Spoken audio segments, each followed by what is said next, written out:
1st of Halloween month. I'm James Howell.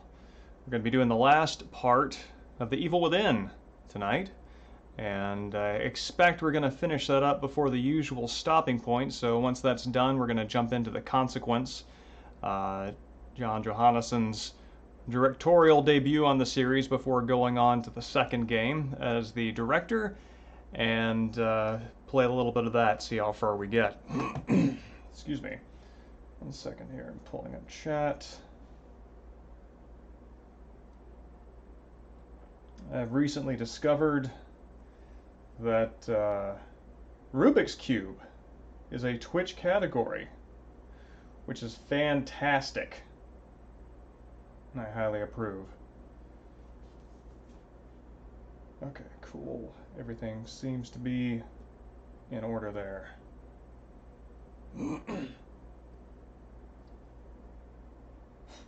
Evening, Grayling. It's good to see you. Yeah, that's one of the rougher parts of starting a stream kind of early mid-evening on the West Coast, is that you get a nice sliver of people there right down the middle who can attend and sort of be on a normal schedule, but everybody further east and everybody further west, which usually involves being on the other side of an ocean, tends to have to contort their schedule a little bit to make it. So I'm glad to see you. Thank you for coming by. So yeah, while we're getting things up and going, the reading this week has been slow. The news has been distracting, and that sort of background radiation of noise tends to eat into my concentration and focus, but nonetheless have made headway on a few more stories of Roald Dahl's Over to You. Solid work. Also had come in the mail this, The Revenant, which is a very slim volume, and I think it's about 35 pages, and it contains, let's see, The Revenant, some incidents in the life of Hugh Glass, a hunter of the Missouri River, and specifically about this guy who was a fur trapper with a group of people in the kind of like Colorado area. He was mauled, attacked by a bear. There were a couple men in his group who stayed behind, saying they would watch him and give him comfort while he died. After 2 days, they decided he was taking too long, so they took all of his stuff and left him for dead. And he, you know, on his elbows and knees, dragged himself to a stream, drank water, managed to survive a horrific scenario, and then basically tracked down the guys who left him for dead for revenge. And it's yeah, I could use some water. The smoke from the California fires has made a coda return, so my throat has been a little scratchier this week than usual, unwelcomely so. And one of the things that I do when I can't quite muster up the attention to read is I do some sewing, and something I made a few weeks ago, which is this notebook holder here. It's about, let's see, it kind of folds over on itself. It's about 7 deep, and one of the things that I've done is I made a kind of a sheath for it. So this is kind of a large windsock, except with no hole at the end. So that keeps it in place so the books don't go flying around if I need to move it. So yeah, it's pretty cool. And that's how time has been spent since the last stream. Oh man. Let's see. Yep, there we go.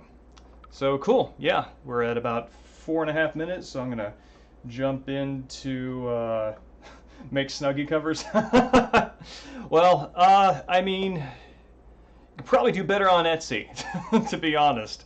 I was able to put together a thing for my own use, but I don't really know if I'd want to be responsible for anybody else's experience, because, you know, it's the sort of thing you pick up for one project, and that's maybe all the use you're going to get out of your skills for it. But yeah, I'm down. Snuggie covers, why not?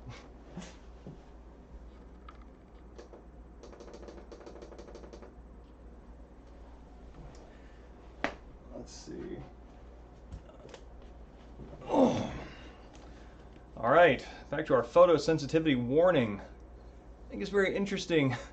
This is one of the few instances where I've seen a photosensitivity warning that actually shows a brain being shocked. I mean, it's thematically perfect, right? Because that's sort of Sebastian's deal. But that's also kind of literally what, you know, the epileptic experience is.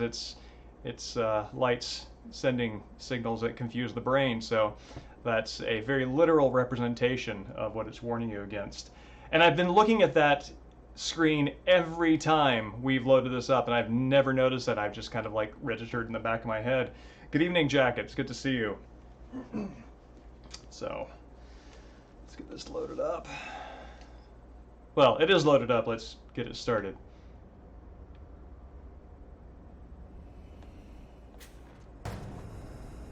And we are in the home stretch right now. I think we've just finished most of the Dream Space STEM return to Beacon, and we're about to go into Ruvik's kind of final hell. And if we finish up early, then we'll jump into the consequence and see a little bit of what that's about. Oh, there we go.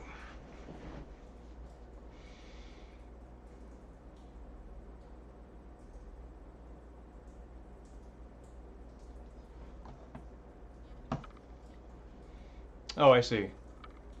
Blood. I was expecting something a little more threatening, but that works. Evening, Dreambalm. Good to see you. Let's see, what have we got here? Oh, wow, that's just straight up a Mobius jacket pin.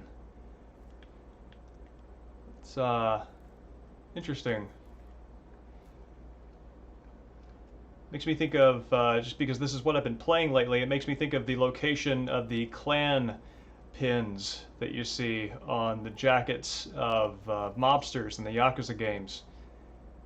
And, yeah, looks like a big grown-up Spike with little baby Spike in tow. And big grown-up Star with little stars in tow. Basically a family affair. What's my goo look like here?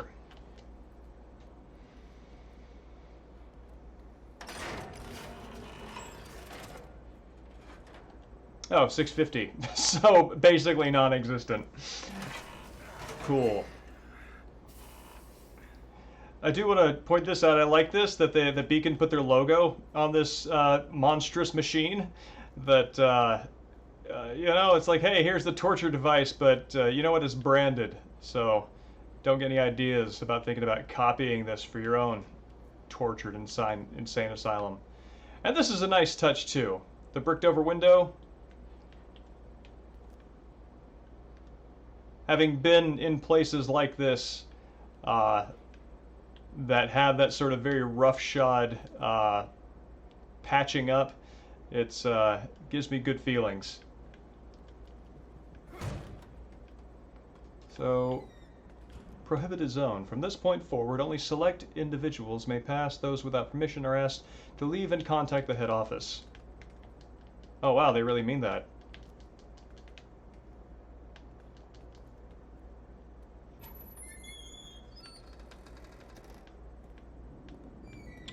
Oh boy, lighting is changing. Oh, wild. Oh, Jesus! Ah, good one. Oh, man. I know you're out there.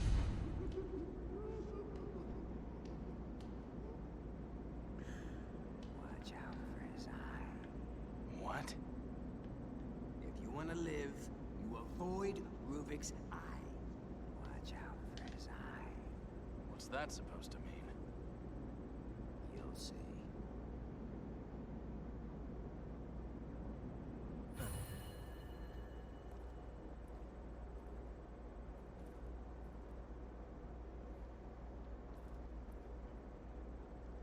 It's really interesting.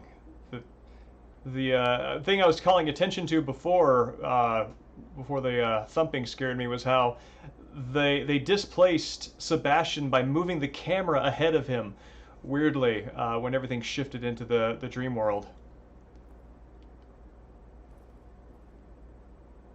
Poor guy. Rest in peace. And I actually believe you get an achievement for this.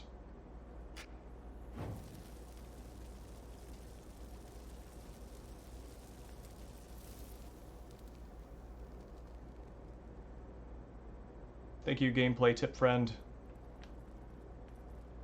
Your sacrifice, or whatever we're going to call it, will not have been in vain.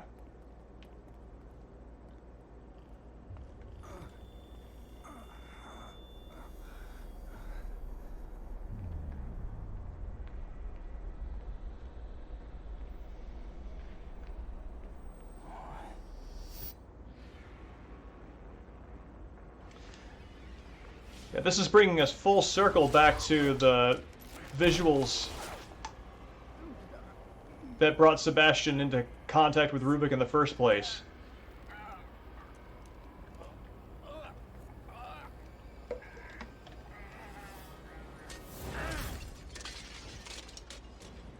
Oh no, Lantern! My constant companion. And probably one of the number one things guaranteed to piss Rubik off.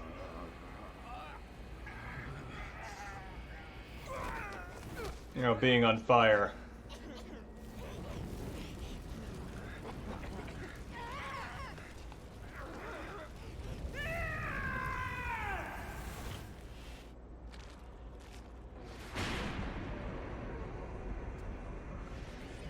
Yep, here we go.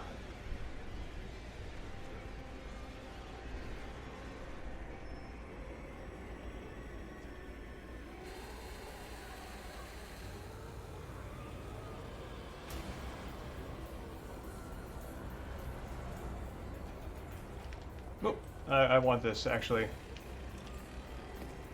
No, no, no, no, no! Get up there!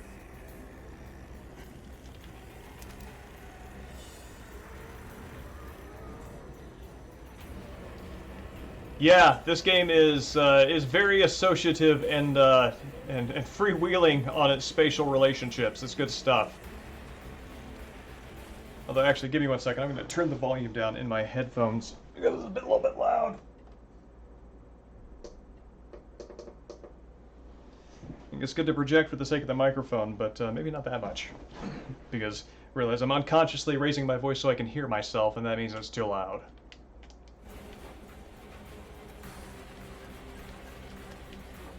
Oh man, that's Max. Okay.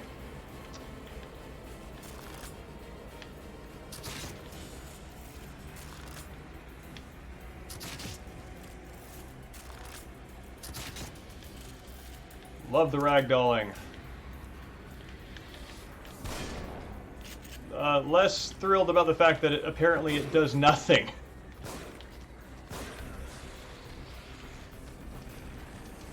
No, set her on fire! Yeah! Makes me very happy.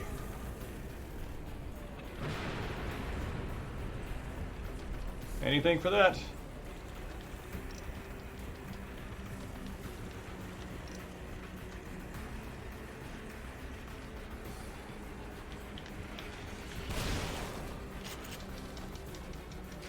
Whoop. Could have waited for him to get a little bit closer. Oh man, I've got somebody with a machine gun.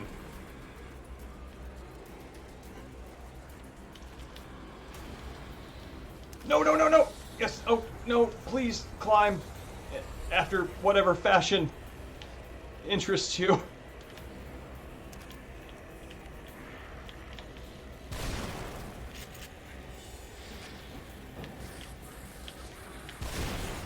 I would like for you also to be on fire, please.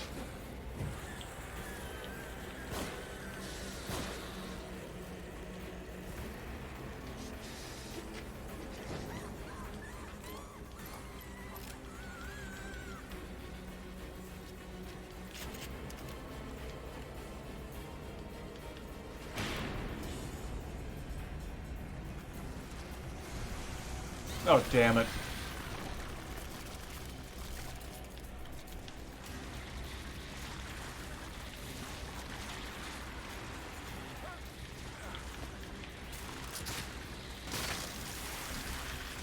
Ah! Okay, okay, we can still do this.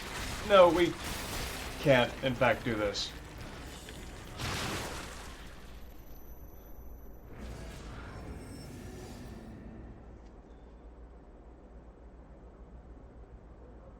Up until now, I'm realizing that I have used the Shadow Ruvik's period where it's sort of pacing around and waiting to detect you. I have used that as my grace period for hitting it with the ice bolt and taking it out that way. But it appears that he is going to show up in his alert stage regardless, which is going to be challenging. But this gives me an idea of where I need to position myself.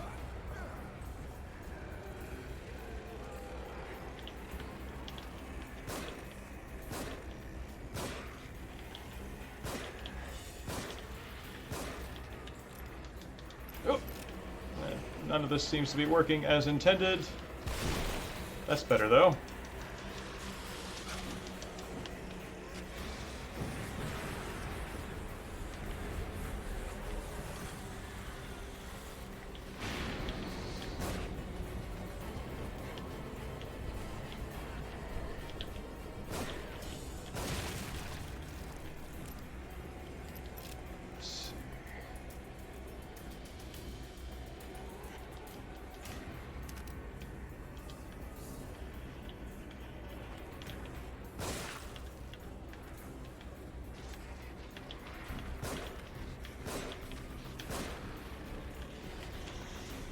Oh, there's another ladder here. Fantastic.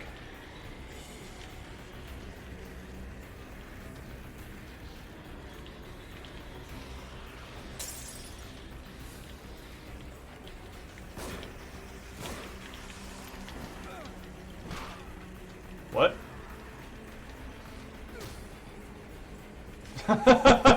Punched me straight through the wall. It's fantastic.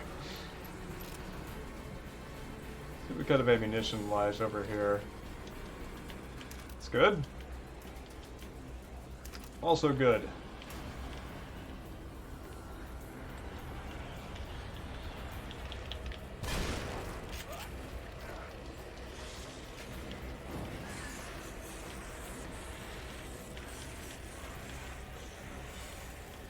You still? Thank you.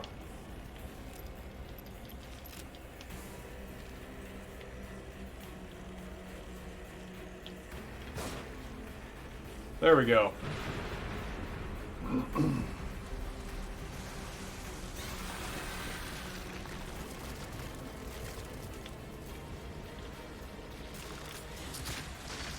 Oh, no, no, no, no, no, no!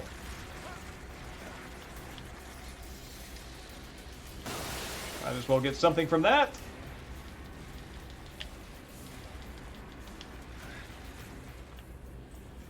Where are you? Shadow Rubik, there you are. All right. That is good work.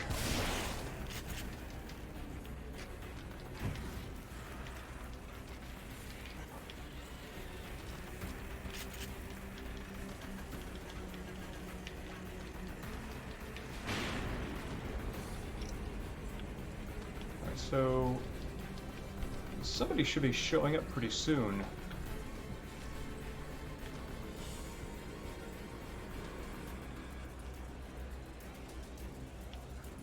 And I can kind of hear them over here.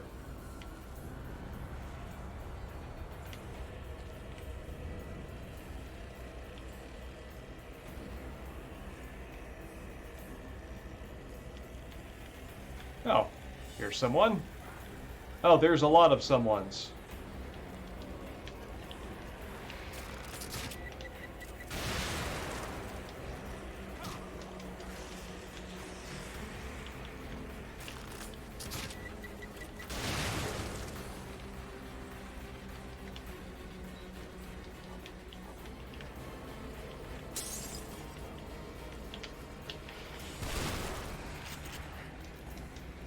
Jeez, these guys can take a lot of damage.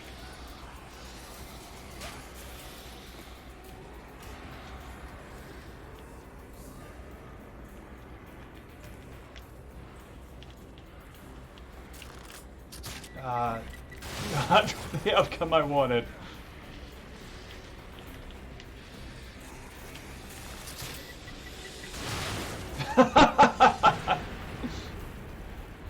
Oh man.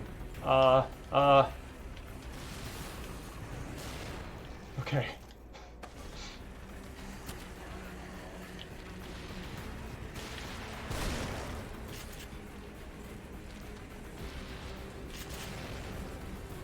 Yeah, one of the enemies with the torch. That is usually a great sign that you've got an opportunity to kill several of them with one swipe. Oh, interesting.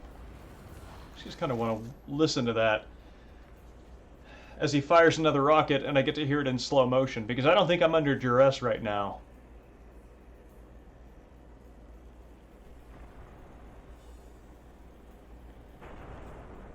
Still get vibration on the controller too. That's cool.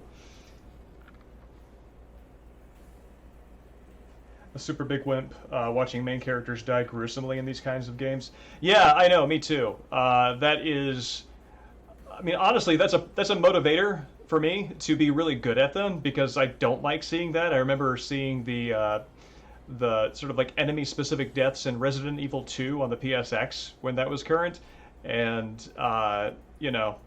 You get to watch your character. Oh.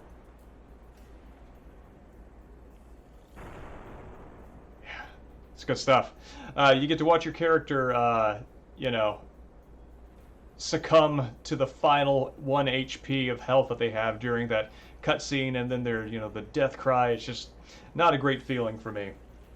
So, yeah. Although it's interesting, after like the third or fourth time, it starts to become like a game experience, right? You just start seeing it as something you got to get through.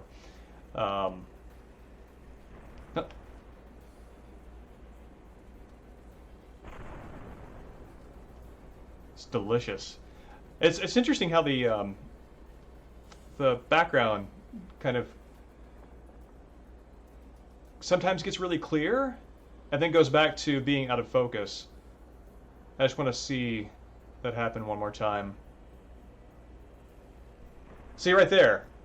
Right there. As it seems to be connected to when the sound effect for the rocket launcher is firing. So if you just listen right here and watch it be out of focus, we're going to do this.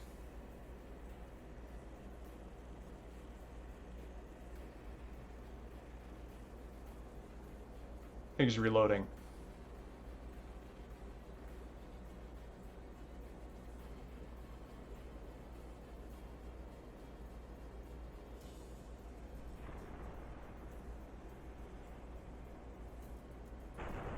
Yeah. Weird. I wonder what that is. Oh yeah, anyway, we're going to shoot him with this gun.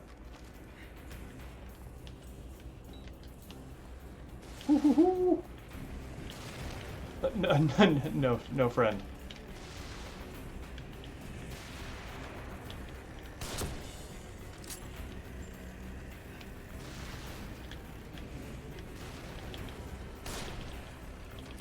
What?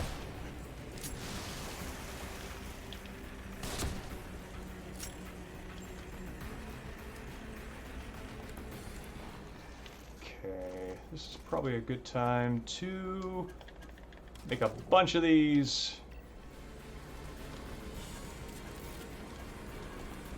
Make one more.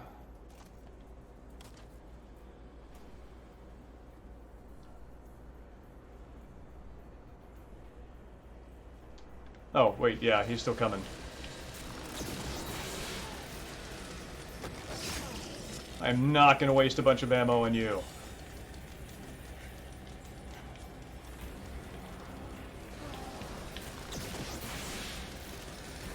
I love the lighting effects here.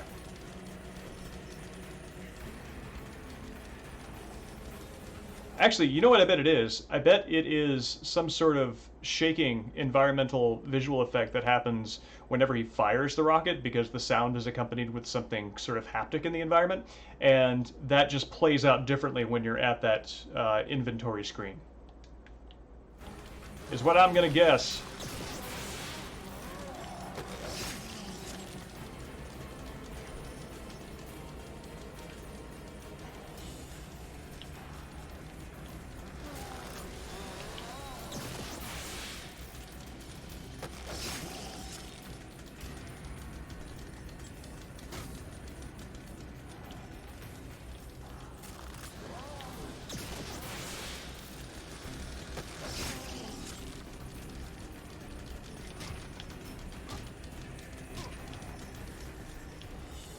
Go ahead and make this trip up here. Make a few more of these.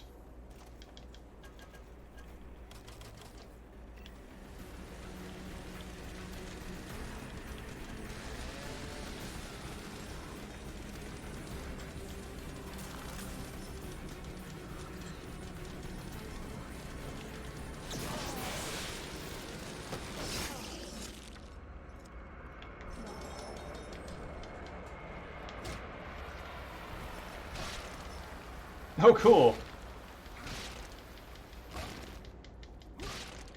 That's neat. As long as the particles are going, Sebastian still thinks his body is there.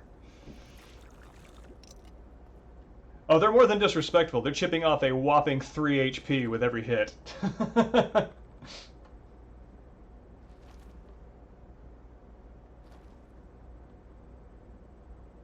Yeah, no, the one of the uh, ways that you can actually kill the big guy in the very beginning when you are technically, you know, defenseless and hobbled by the cut across Sebastian's hamstring is you can stealth up behind him and stab him.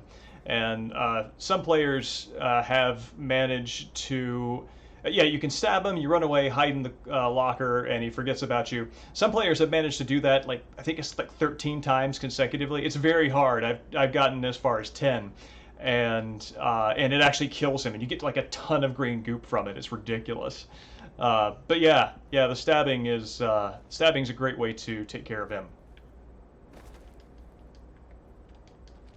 Let's see. There's probably some more ammo around here that I can, excuse me, clean up. Oh, hello. Somebody's leftover science project. And that looks like one of the enemies.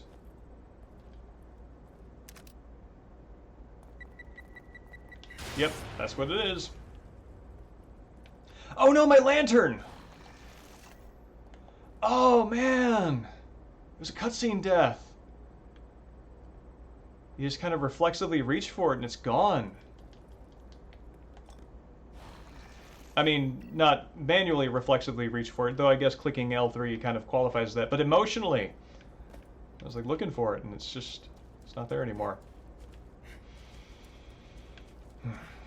It's a rough game. There we go.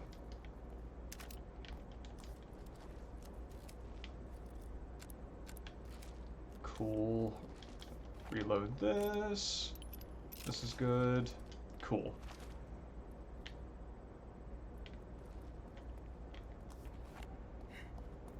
Even though I use the revolver, like maybe the least out of all the weapons in this game, as they all level up. Ever since realizing the significance of the revolver to the second game, I find myself increasingly fond of it. Oh yeah, no, he brought a knife that doesn't break. This isn't the harsh world of Resident Evil 2 Remake. Hello? This is interesting. This has a very shooting gallery feel to it. And now I'm remembering the shooting galleries from The Evil Within 2, and I think that one of the levels with the cardboard cutouts might have been based on this. Um, it's just, it's looking very familiar in that regard.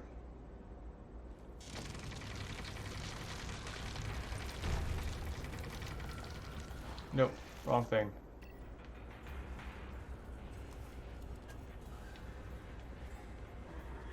Is anybody coming to... Yep.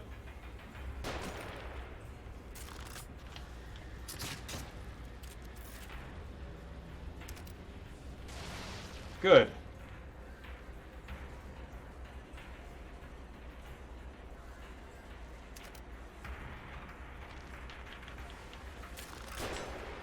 Oh, nope, that didn't work.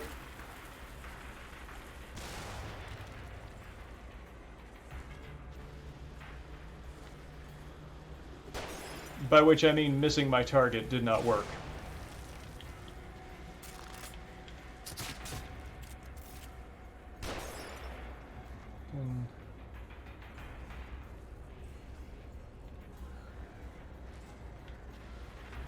Oh.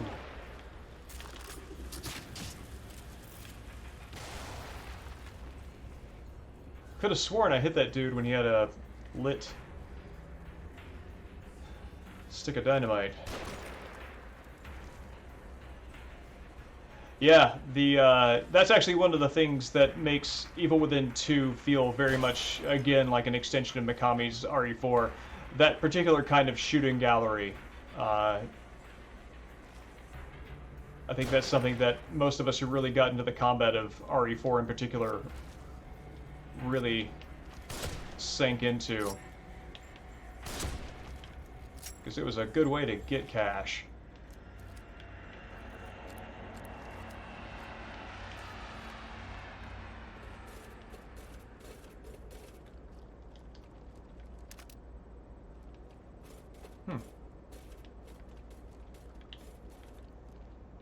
Oh.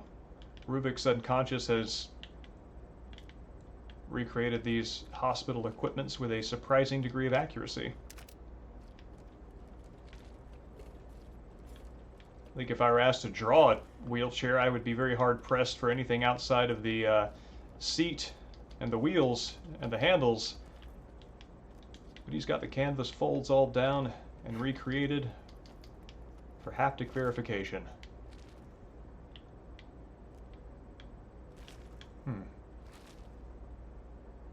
It's interesting.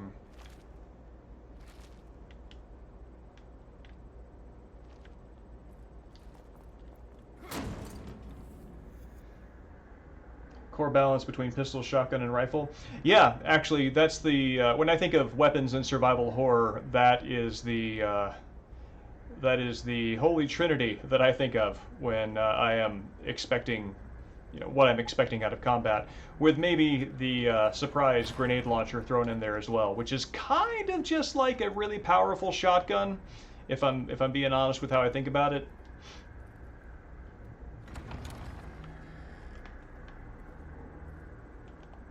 Just go ahead and stab myself with these real fast. Yeah.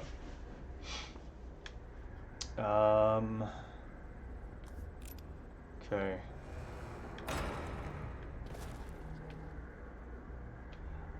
I think I know what this is, and I don't like it. Would like to register a complaint, please.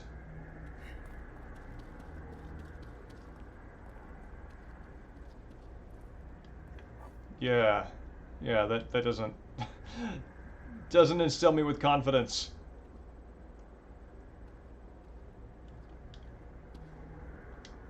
Woo.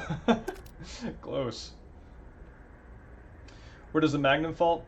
Actually, so this is interesting. The Magnum, it's almost like you've got like two different levels of power for weapon types. So there's your handgun, which you start out with, then you get your shotgun, then you get your rifle, and then like grenade launcher is kind of like your level 2 shotgun, further, still big spread blast, and then the Magnum is sort of like your level 2 handgun. And I'm not sure rifles always get like a level 2, right? I know that they did in RE4, but that's kind of what I think of. That's like kind of like the 3 ranges and attack spread type weapons.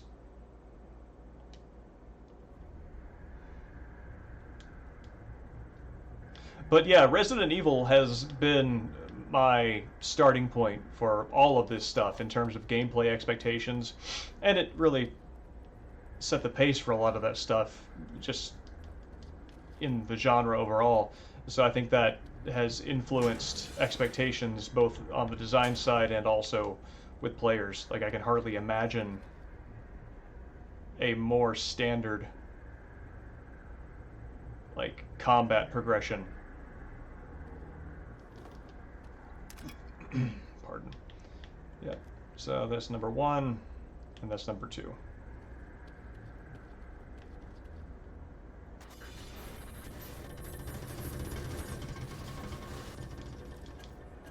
Ooh, maybe you should have done this.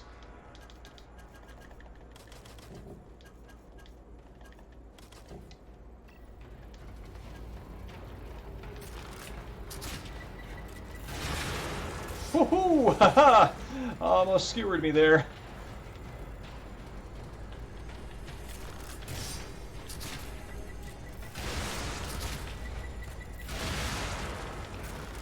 Oh! Very close. He is taking a knee.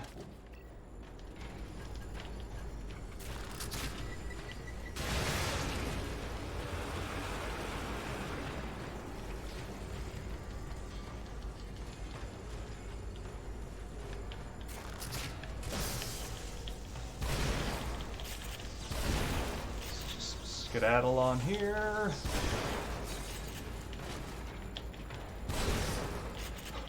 Wow, it's close.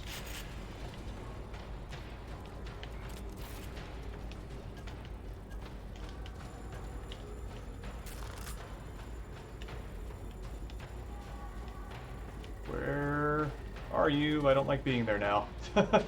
I don't know where he is. That makes me very uncomfortable. Oh, there he is.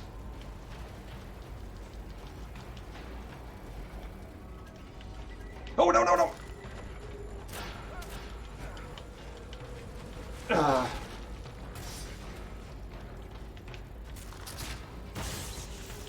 Please die. Please die.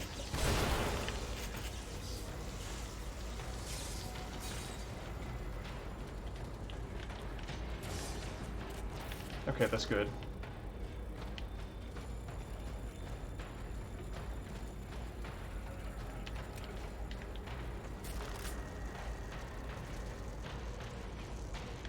What?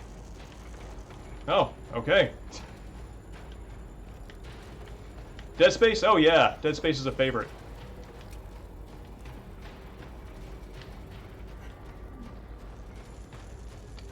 Huh. Well, this is a little buggier than I like my climaxes to be, but okay.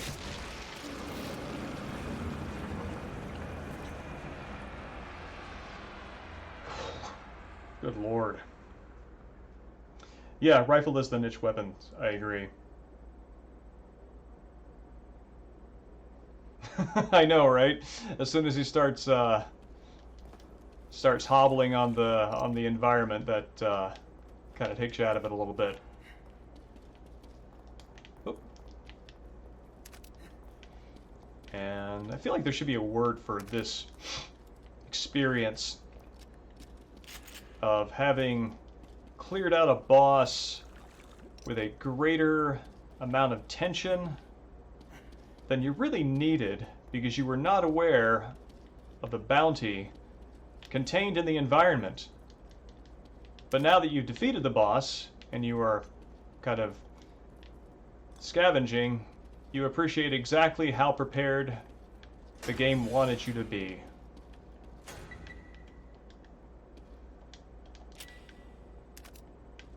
Trying to think if there was a game that did that uniquely, but nothing's coming to mind.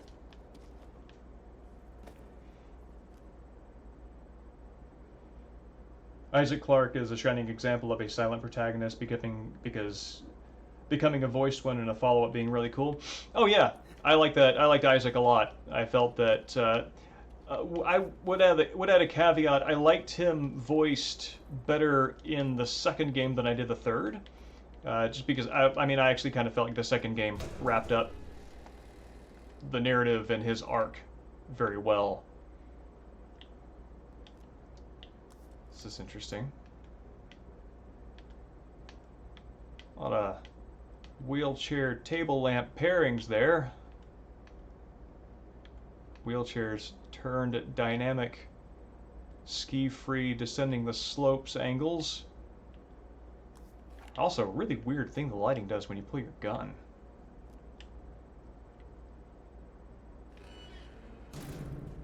Oh, interesting. I bet that was because the camera gets closer when you pull your gun up and it was still in the light. Ruvik, I created this world. You cannot keep me here.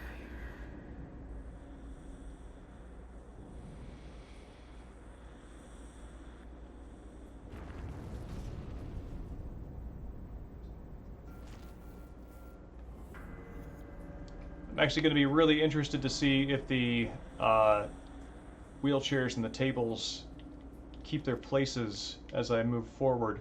So far, it looks like they have.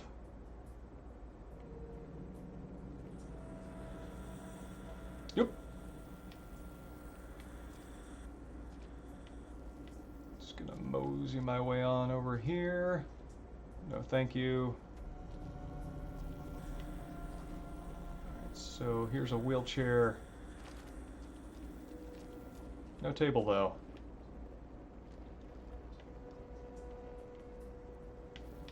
Oh, oh, oh, no, no, no, no! Okay.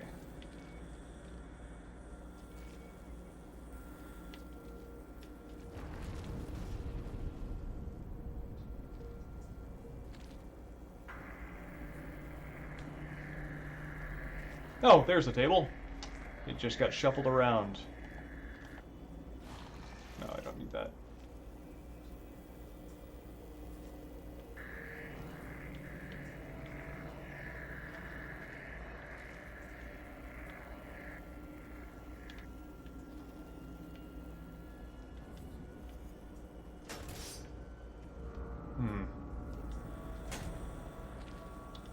I don't know if that's what I wanted to do.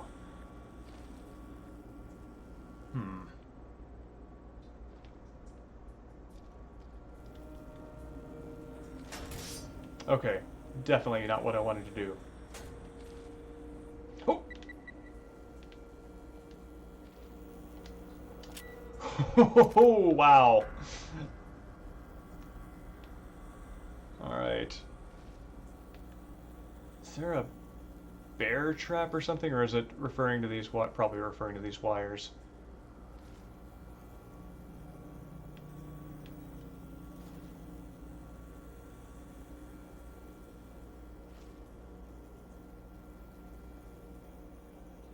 Okay. It's good.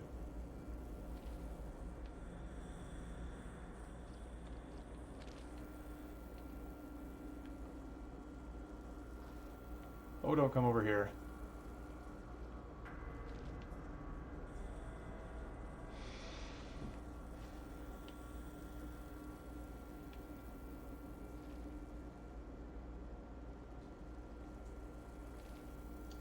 Protagonist in silver case was a good one. Yeah, I agree. I like the silver case quite a lot.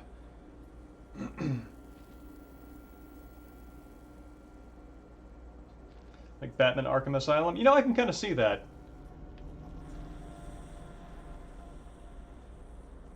Huh. Just kind of take a look at the brain worms that are making up my world here. There's little blender, and oh, hey, there's one of our tables.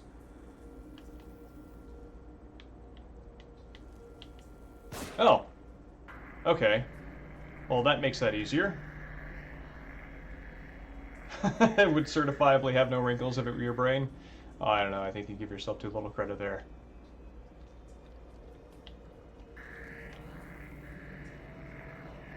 Okay. So I think this thing is kind of tracing my path for me, and I need to stay one step behind it. So I'm going to go through there, and then to the right, and then I'll be free.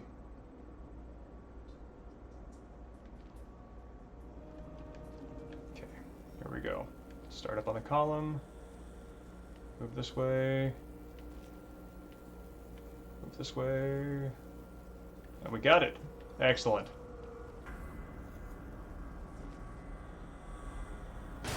Oh, hey. That pays off.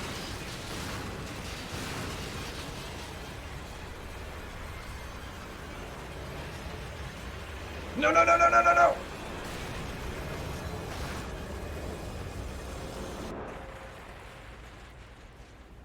Whoa. Back here again.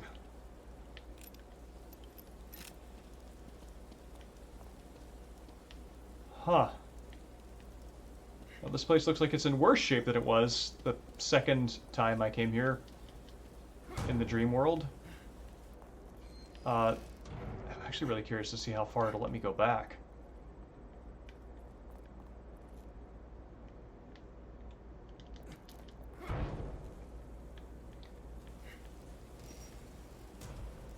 I agree. I agree. I think this this area is lovely. Okay, that one's closed now. Yeah, I think when I was putting together the visuals for the Evil Within 2 essay that I wrote back in 2017, 2018, one of my favorite parts of that whole project was just going through the first game and taking screenshots, because you know, my complaints about the letterboxing aside, I think that the way that they made this cinematic does very much result in a uniquely beautiful game. Let's see. There we go. And I think a lot of that has to do with the way the lighting is handled, very artistically.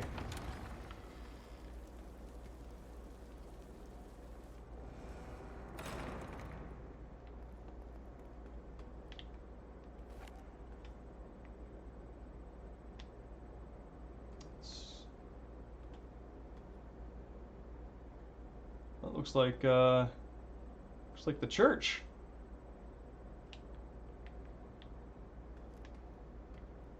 And that is the view of the lighthouse from the pier that you see when you are in the first area. It kind of looks like the mansion. I've never noticed these before. I'm just taking a look at them for the first time.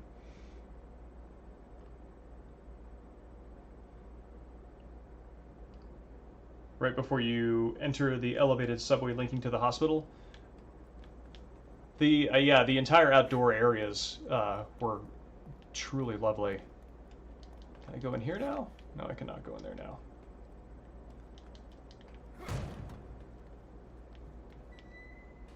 Oh man, took my my brain punching machine away.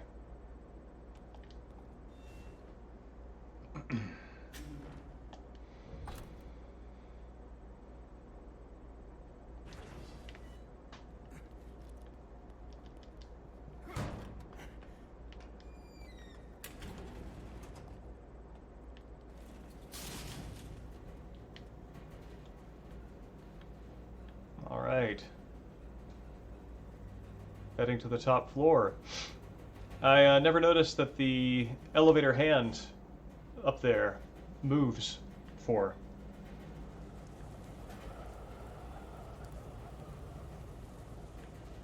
If I make it out alive, I'm never riding in an elevator again.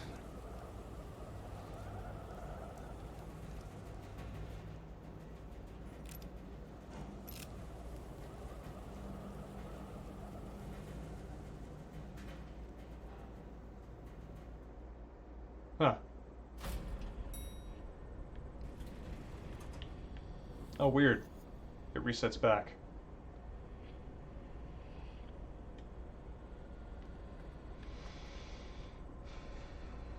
This has a very Bloodborne resonance for me. I think it's where you're. I think it's making me think of the level where you fight the living failures in the DLC, because there's that giant tree in the center and it's a circular arena. The wires, when sent back to the mansion in Chapter 10. Yeah, you mean the things that connect the door, and oh, those are actually more like tubes that I'm thinking of.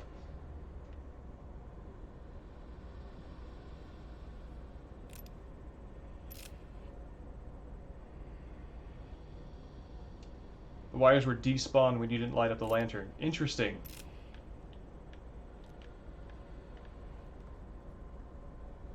Oh, this is so cool.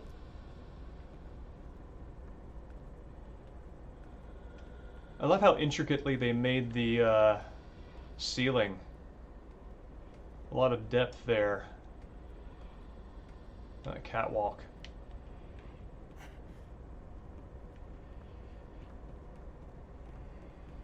Oh, right.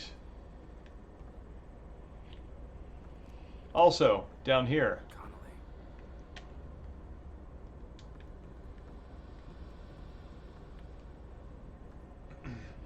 It can't be. And there he is.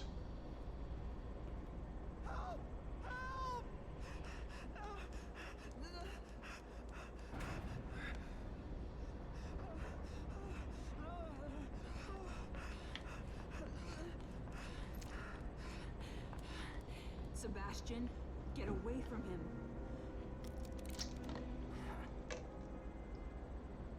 Sebastian, listen to me. Stop.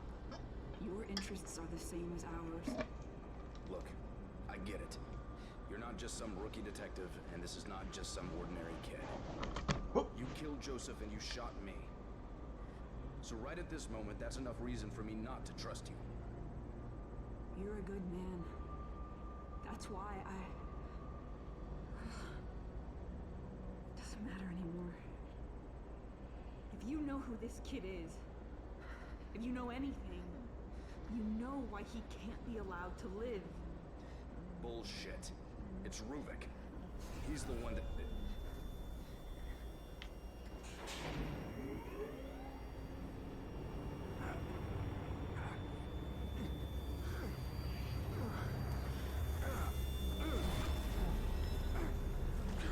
Oh, neat. I never noticed you could still see the city in the background when it transitions there.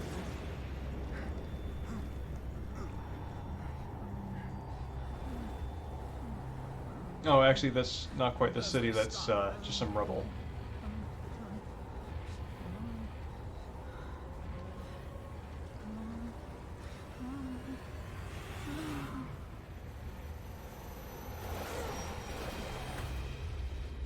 That's really cool.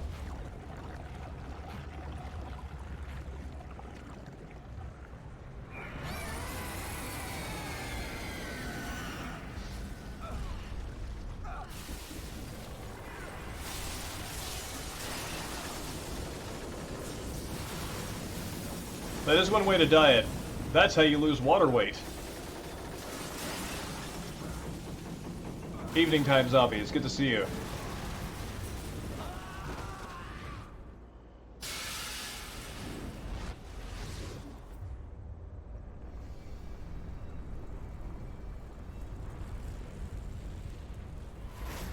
It's interesting that it cuts to that Sebastian sitting in the tub, which I presume is still... It's hard to know if that's like the vision of him inside STEM, of him outside of STEM. It's a strange cutaway.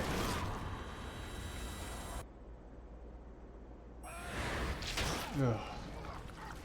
Oh, it's so gross. The sound design really goes a long way towards selling how gross this is. That squeak and squelch.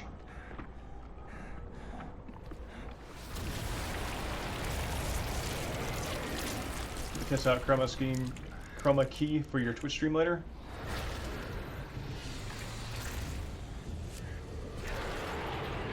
Are you streaming Shogi?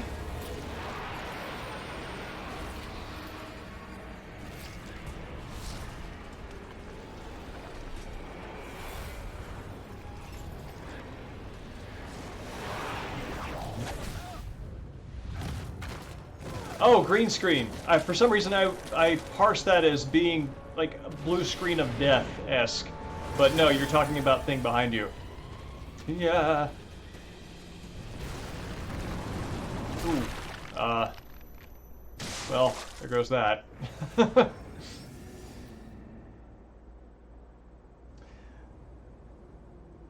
No, he is not, in fact, invincible, as that shows.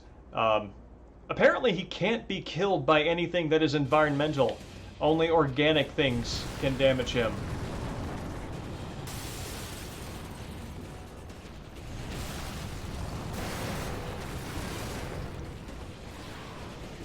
Oh, no, no, no, no, which way do I go? Okay.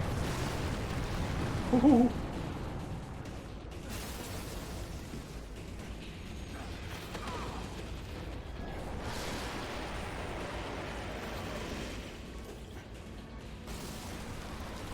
The awkward braces-wearing teenager we can all identify with.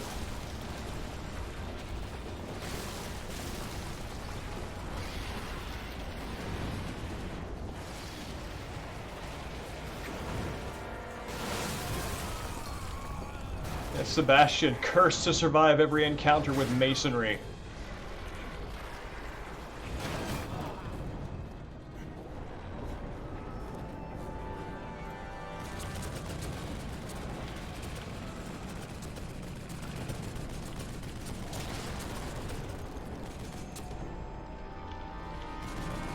I wish we had Arc here. I'm really curious to know how this level is on Akumu difficulty.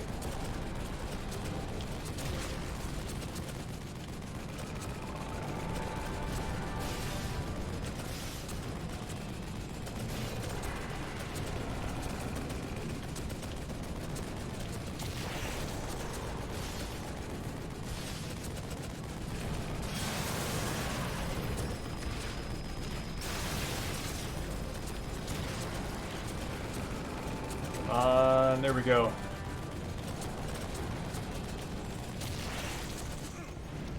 Finally, he learned you could just drop the damn truck.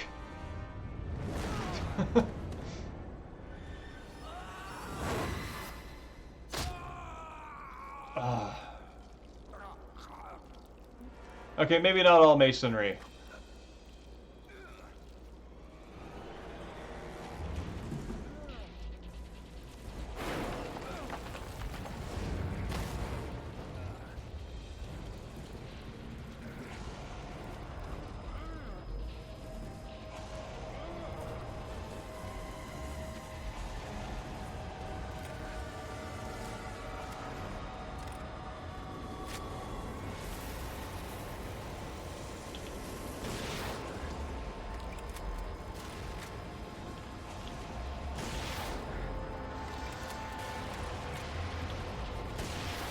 Trying to hit him in the head. Can't say I've got the best sense of depth here.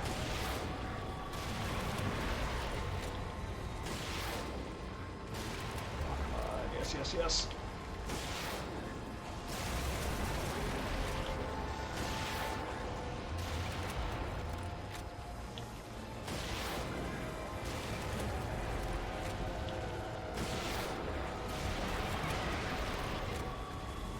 Okay.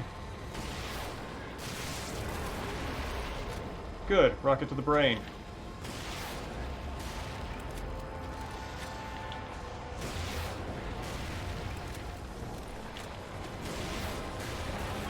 This is getting bad. Oh no. Well, that's it.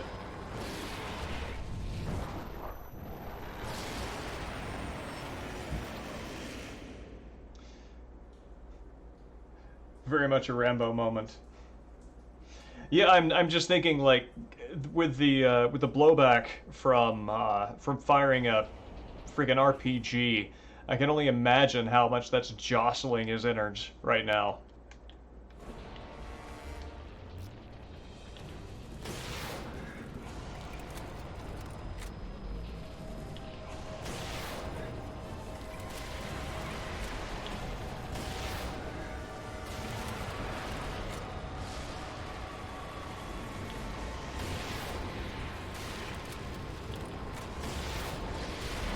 Okay.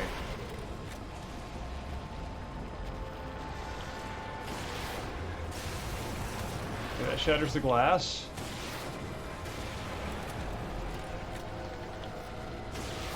Oh, weird.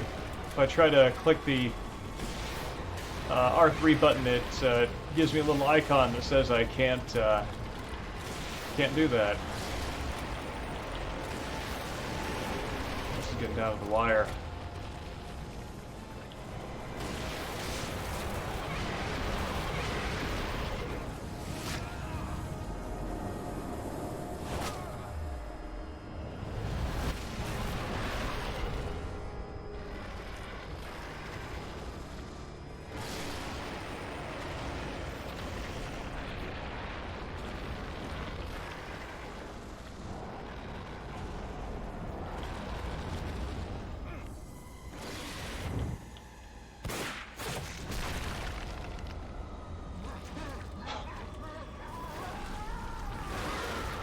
Oh man, I thought it got me there.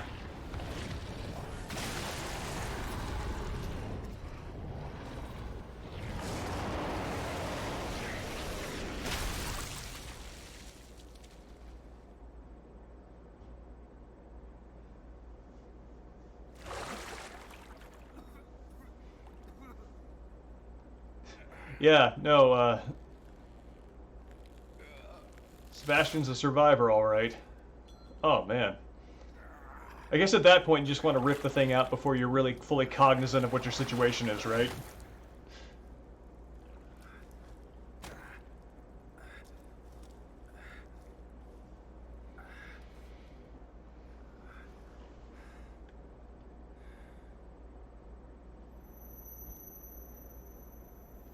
I created this world.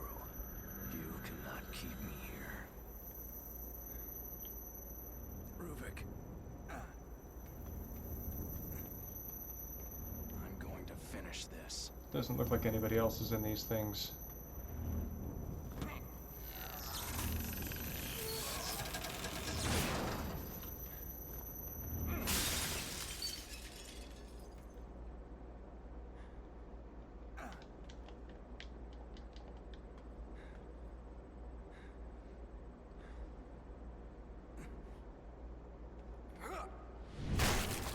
Gross.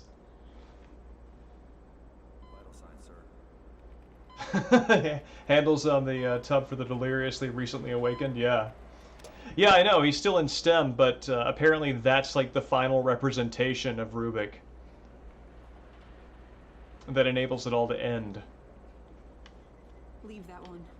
And those two. They're not going anywhere. That looks like, kind of looks like our No one can. save room nurse over there, except with longer hair. Yeah, that was the final boss.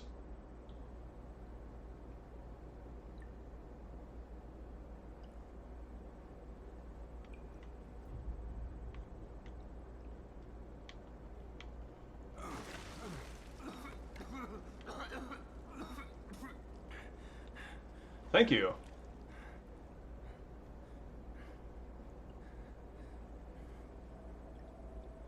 There's Oscar. There's Marcus?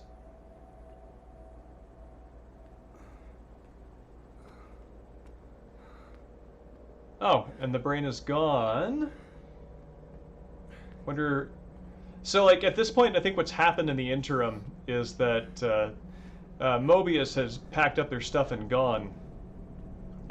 So it's, for the most part, abandoned right now. Leslie got out. But I guess they disassembled or removed Ruvik's brain when they packed up and headed out.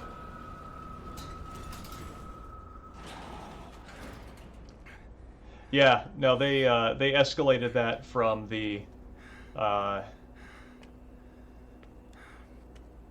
local on-the-ground survival horror enclosed spaces experience to gigantic, impossible space. And I feel like the progression from this sort of interior to that large, bombastic closing, I felt like the progression was pretty good. Like they did a good job of expanding and contracting, expanding and contracting. So as far as that type of boss goes, I feel like they did that pretty well.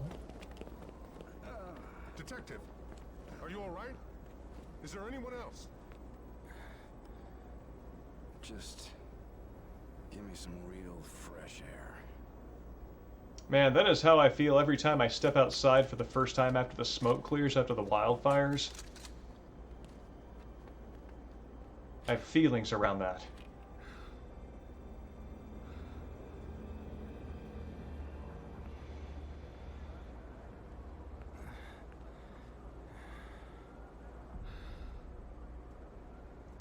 I think that really cool how they animate Leslie with Ruvik's swagger.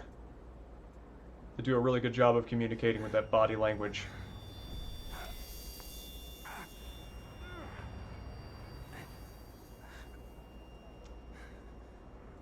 And what that piercing whine means, it's not particularly clear, but it means that STEM has a wireless interface.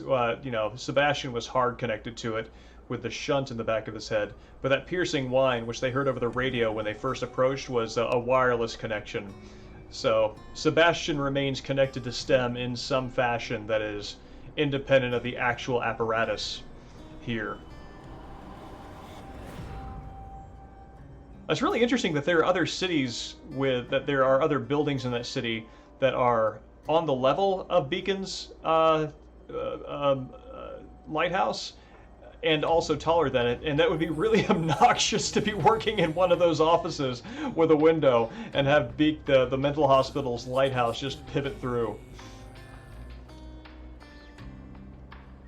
Yes, cue the next 2 years being gaslit that none of this happened and he has just lost his mind. Yeah, there's John Johannes.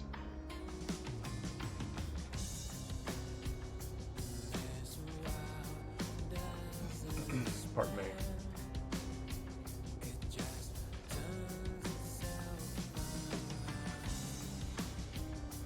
I like that they use the little beacon logo as part of the layout here.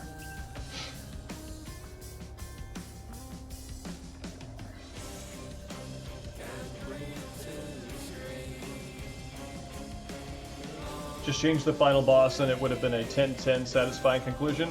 I'm curious, what would you have changed the final boss to? I'm more or less satisfied with it. I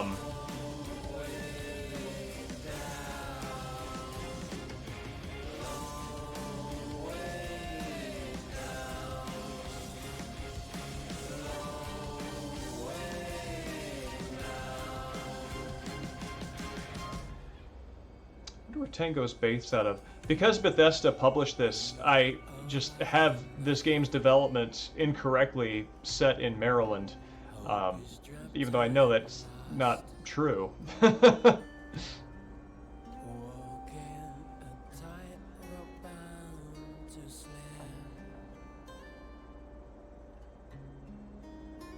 Expected something less Resident Evil-esque.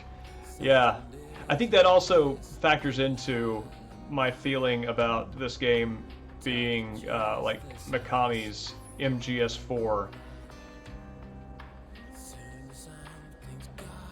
It's not quite a tyrant monster, but it is that sort of like G-Burk in final form taking over the train size boss. This time with multiple rockets and a rocket launcher.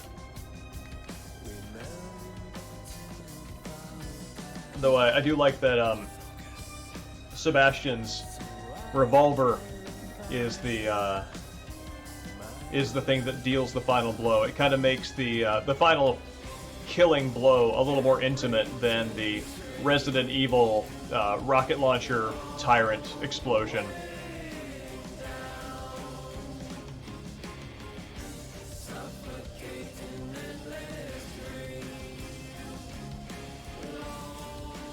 Enjoyed the horror trap score phase rather than the more action bits. Interesting. Yeah, for the most part, I enjoy the horror sinking there. There we go. I enjoy the horror bits more myself. I like the tension and the build-up. feel like the combat in this game is better than serviceable, but it's not its strongest suit. I think its strongest suit really is the atmosphere and everything that nudges toward that. The combat is good enough to not interfere with that.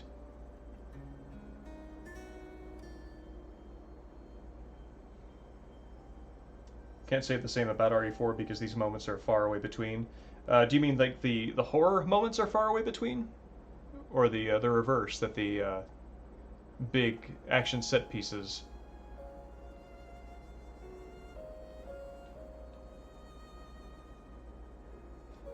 Stylistically, this is a good choice for the credits. Oh, weird, Yuri Lowenthal. I did not know that. Liam O'Brien. It's really cool. A lot of names that are original to me in that list.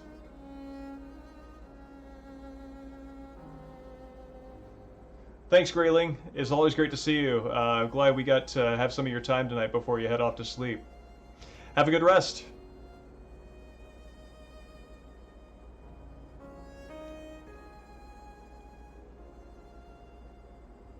And yes, I agree. The horror moments are fewer and far further between. I think that.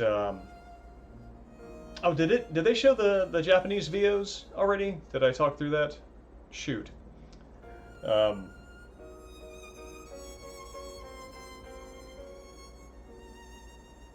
Voice of Kidman was Dexter's sister in the TV show. Really?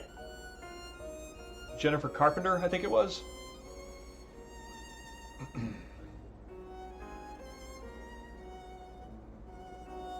Oh man, I would love to play this through in German.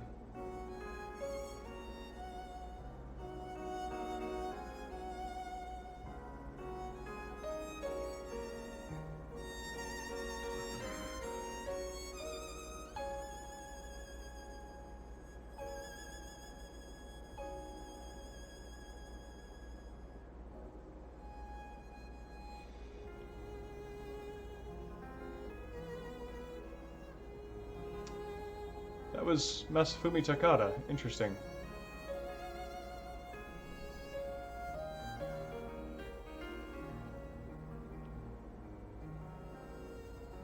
Oh, Zinc Limon. That's cool. I actually did not recognize Sebastian's voice. I didn't recognize the VO by name either. I'm admittedly a little out of the loop on television face and voice recognition, so I'm not sure what else he's done. I did notice his voice not coming from the usual sort of pool of high quality VO performers in animation and video games, you know, like Yuri Lowenthal. So I did catch that, despite not having an ear for who exactly he is.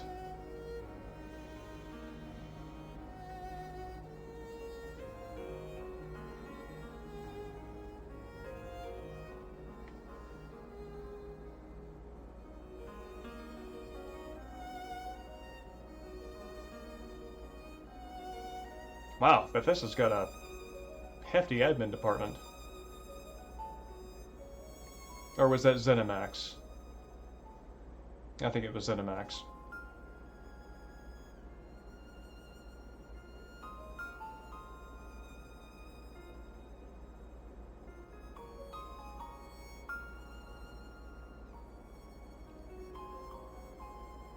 One of the pleasures of looking through the full localized credits is getting to see a spread of names and language aesthetics that don't necessarily happen to me every day when I leave the house.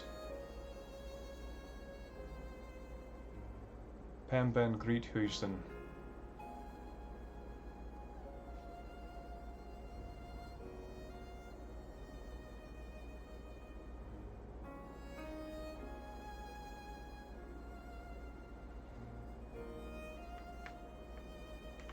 It's interesting that they didn't put the translators up there with the with localization. I wonder...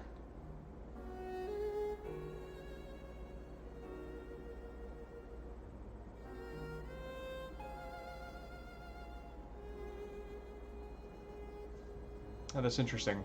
I wonder why they're so separated. Oh. SCEJ gave them Asian language support.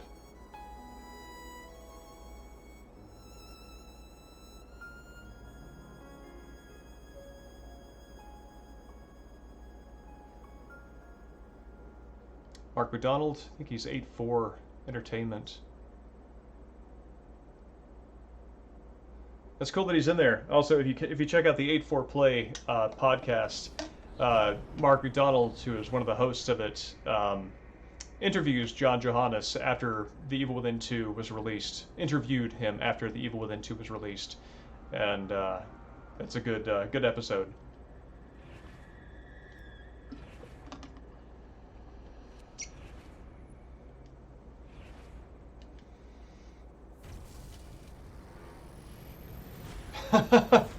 That's funny. They do it like it's like a lottery spin. Yeah, the interrogation podcast, where they seem to grill him at the start about like a relationship or something that might have brought him to the country. It was a very strange opening. Gave you the sense that they were buddies.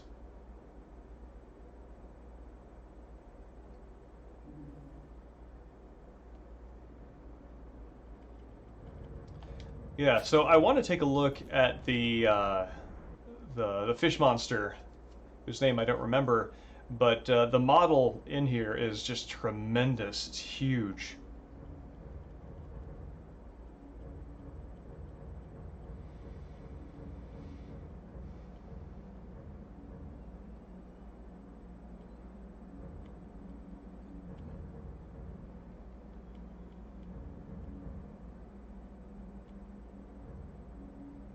Yeah, there we go. Like, look how big this thing is.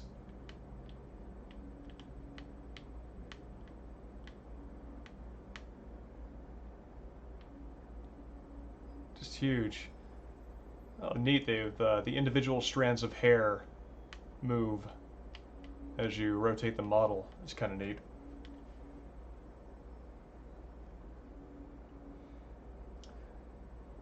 Oh yeah, Kuon. I checked out the pricing on Kuon as well, and I was like, oh wow, that's for the emulator right there.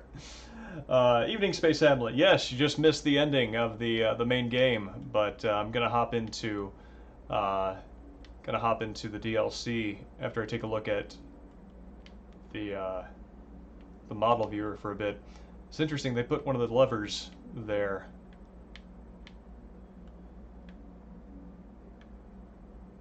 I guess as part of the winch mechanism.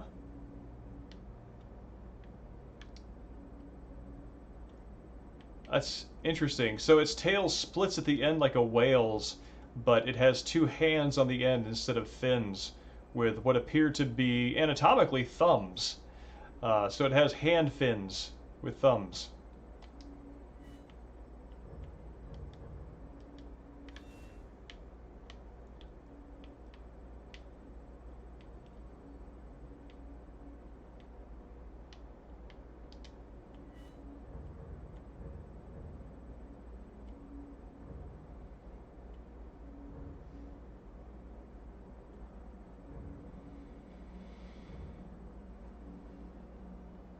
One of the few things that I do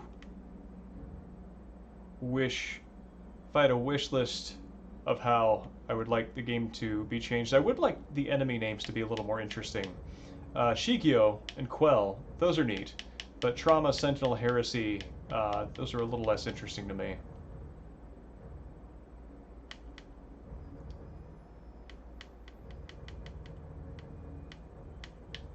Yeah.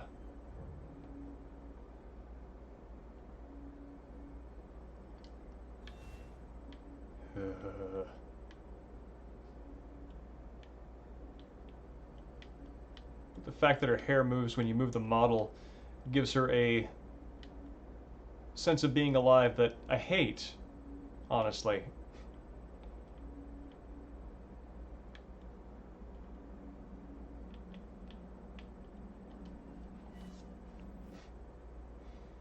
Because Laura is, hands down, the single creature that has... if I'm going to just quantify the amount of emotional distress that any monster in a video game has caused me, Laura is right there up at the top. And that's even including Birkin. When I first played Resident Evil 2 and was introduced to survival horror. So yeah, we're going to do the assignment real fast. I think it's a pretty fast playthrough. Let's see, what time is it? Oh yeah, we got time for this.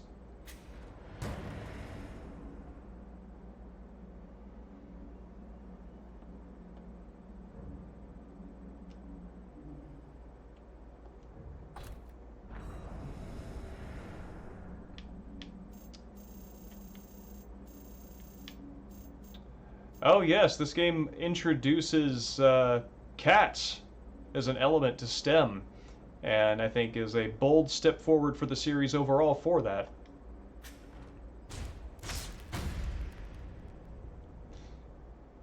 It's good. I like that. It's a good transition from that's a good transition from the menu to gameplay. The lights shutting off like that.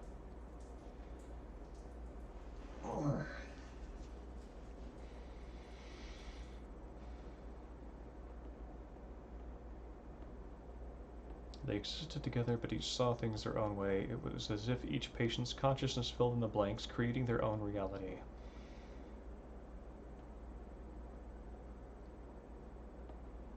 Do you stand with Mobius? I do. I made my choice.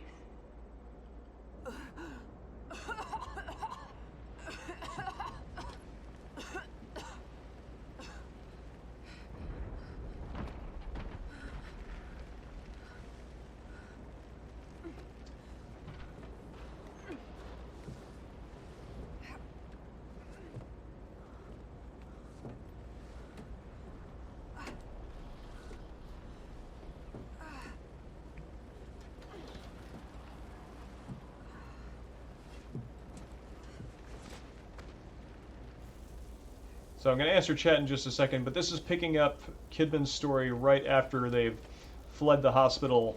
The ambulance has tilted over the edge. Oscar is nowhere to be seen, or was that, and that's where we are. Have I played inside? Well, since the smoke from the California wildfires is back, I'm always playing inside these days. If that is an actual title, no. I have not played that. Secret feature for the new game menu that no one found for the DLC. Interesting. So you have to not have beaten the DLC at all, and then you look into the spotlight and press both triggers, and that activates it? Is that right? Is Kidman wearing heels? Kidman is, in fact, wearing heels. Yes, that is highly impractical for this line of work. Oh, really? I liked Limbo. That was good. The puzzles were interesting, and found the aesthetic cool enough.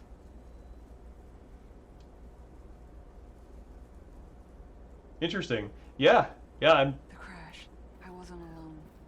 Where is everybody? Oh man, this has a very Resident Evil 4 approaching the village feeling, with a crow on the warning sign.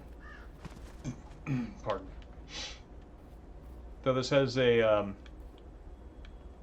because this association comes from the fact that I'm watching a lot of period Japanese films, but this has the feeling of like a roadside shrine, like a traveler shrine.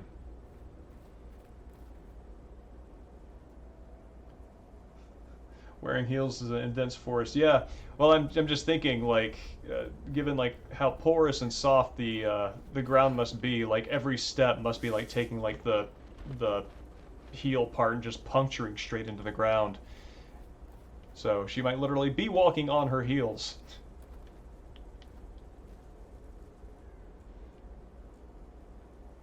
No, I'm interested.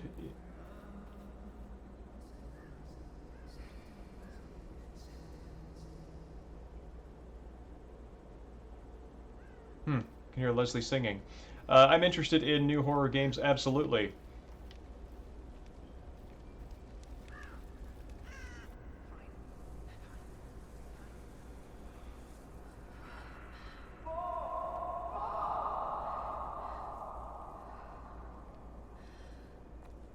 Also, evening, Master Bismuth. It's good to see you back. Ooh, hi, Oscar. Sorry, detectives. Gives it a cream some.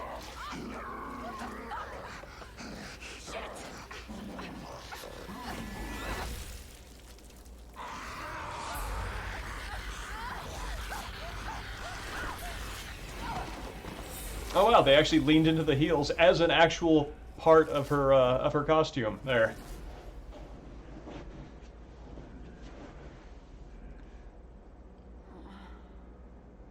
No, I don't think it's the first time.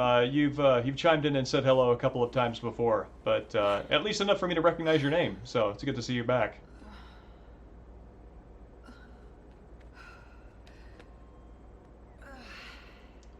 Yeah, it makes me think of what was I watching? Oh yeah, I was rewatching Shit. I've got to get out of here.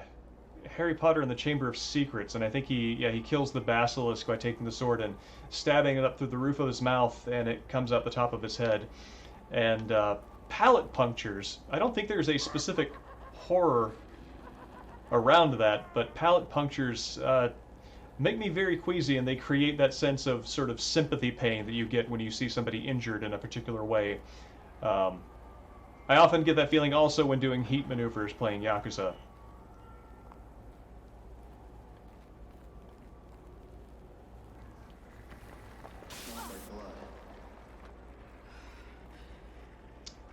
That's interesting.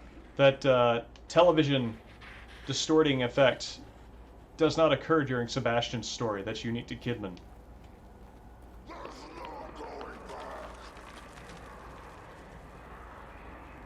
Is that Oscar just menacing me?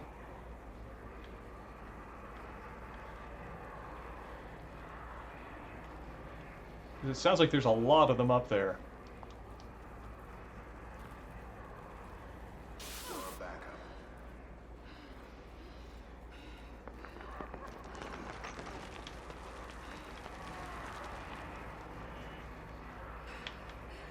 I guess the implication is that they're all up there. Where's Joseph?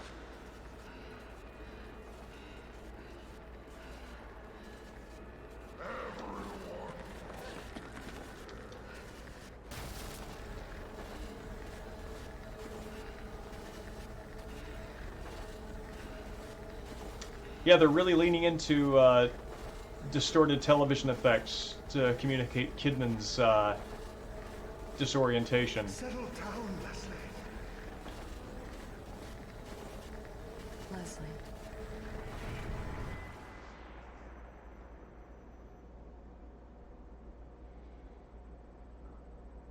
Leslie. Leslie Withers. I'm sorry? Kid, I need you focused. I need your attention. This is a serious matter. Everything we do is a serious matter. I'm ready. I'd like to think so. Oh, that's weird. Conviction must be proven with action. As I was saying, your target is Leslie Withers. He's a patient at Beacon Mental Hospital. But he's something more. Simply put, we need him to run our STEM system. Without this asset, our research will mean nothing. I don't understand. We own Beacon. Why not just take him? Our relationship with his advisor, Marcelo Jimenez, has become rather strained. The boy is a leverage piece. Jimenez plans to activate a STEM prototype at Beacon without our permission. Obviously, that's unsuitable. That's interesting. It kind of suggests that Have no illusions. it will. Like, even though I know that Ruvik is the center personality holding all of STEM together, the way that he speaks about Leslie suggests that Leslie holds a role similar to Lily's. Yeah, good cat time.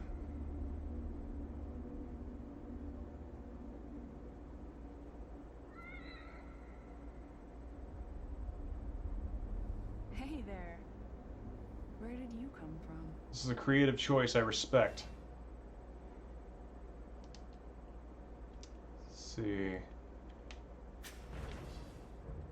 Is that my save? When was the last time I played this? Wow, 2017! That would have been around the time I was working on the Evil Within 2 essay. That's right. Kuriyami apparently didn't make it too far in that, because I recognized that save couch, and that's not too far along. However, that reminds me, it's a good time to take a quick break. I'll be back in like 2 minutes. I'm going to grab some more water, and everybody's favorite part of the stream, Samson.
Alright. Here we go. Good times for good pandas.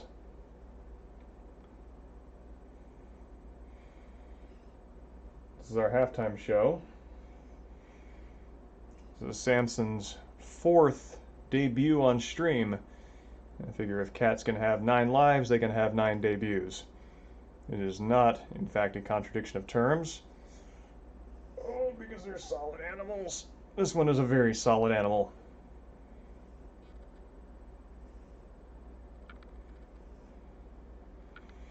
And I find it interesting to watch how he seems to begin the stream, or his appearance here, looking at the camera, and then gradually slides away. Because in my heart, I believe he knows. He knows what is looking at him.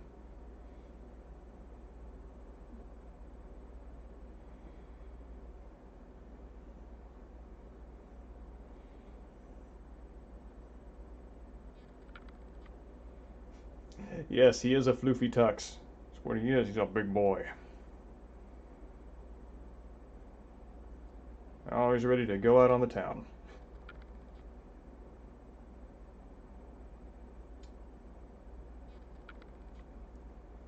All right, fella.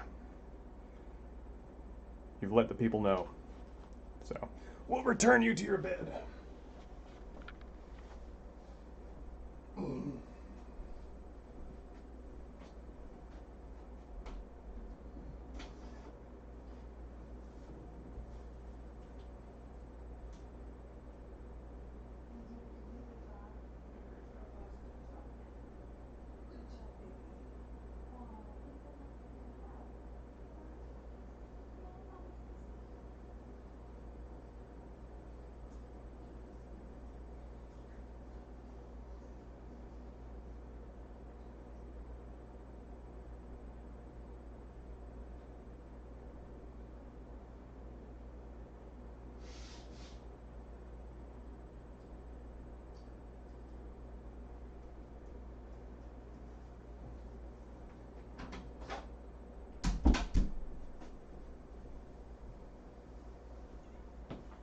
All right.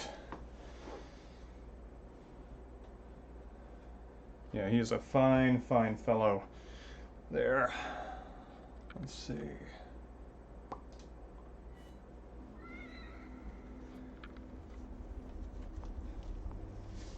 I don't think I've ever had a cat quite like that very sleek, short-haired kitty that is, that's there.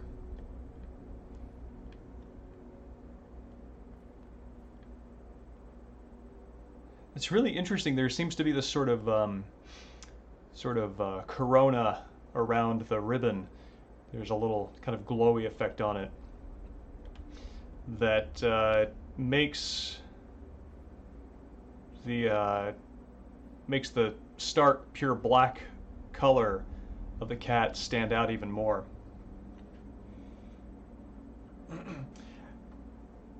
Oh yes, yeah, Samson's pretty good with being held. Being pet, he's got a limit of 5. You got 5, then you're done. What do you want from me?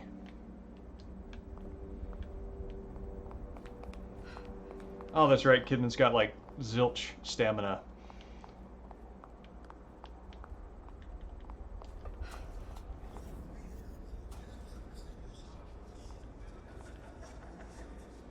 This is so cool and strange.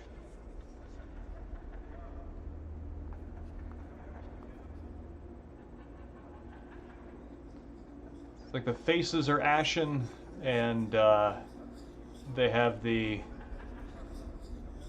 sort of distortion bubble around them as well.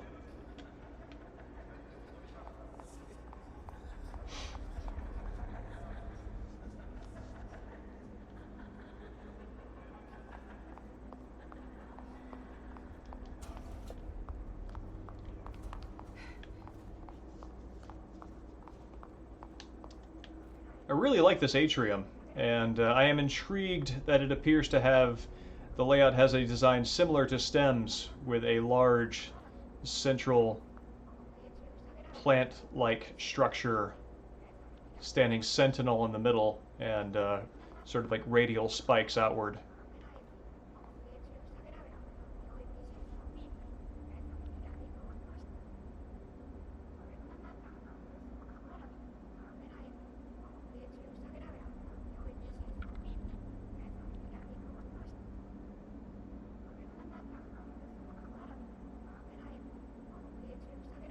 Sounds like distorted Japanese, basing that entirely off the rhythms of the language.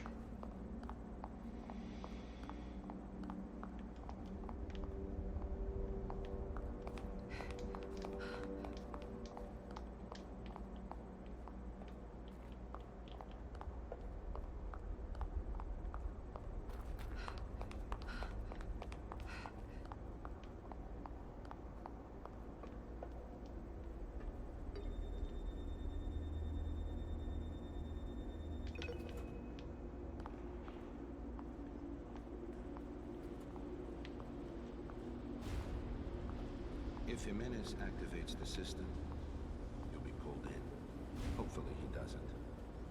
as a precaution, we prepared an infusion to prevent contamination. Like a vaccine? To protect me?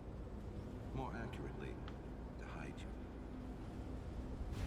We developed STEM, but there is a ghost in the system. Something we call Ruvik. Means to keep us out. This infusion should protect you to some extent. That's interesting. Because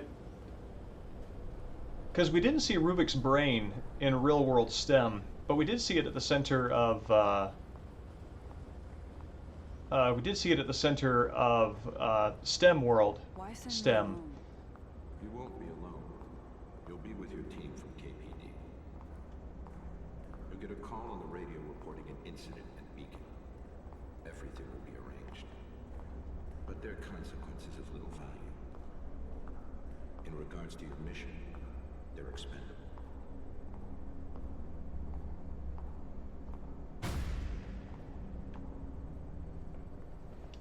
Come, sit down.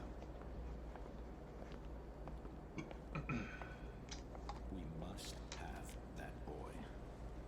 He will enable us to change everything. I'll come back with him.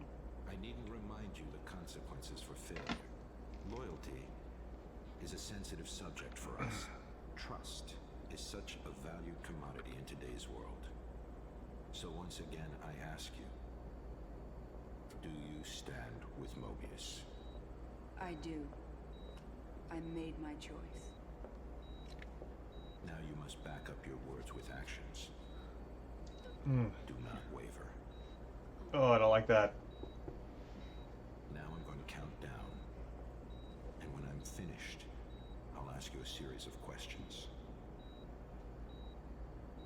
10, 9, 8, 7, 6, 5, 4, 3, 2, 1. Now I'd like to ask you some questions.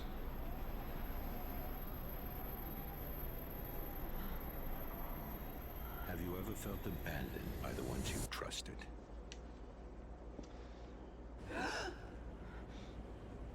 That's a great intro. And a great setup for what Kidman's going to go through. Oh, no. No, I can't really. Oh, it's fine.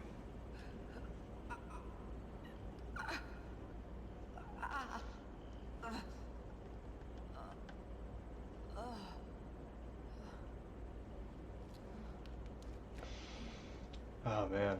Blood draws and vaccinations are one thing, but the sustained IV, yeah, the IV itself, it's the pressure and the fact that it varies blood pressure. Oh God, I remember that thing. I hated. Hey! Anyone?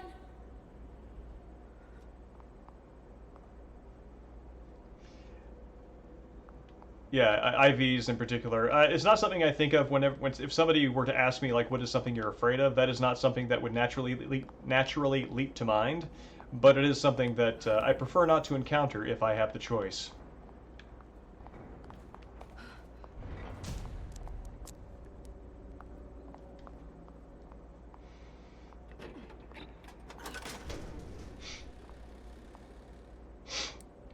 That's such a great way of introducing the flashlight too. What's going on? Where did everyone go? Having it be part of the level design like that. Ugh, yeah, when the vein collapses.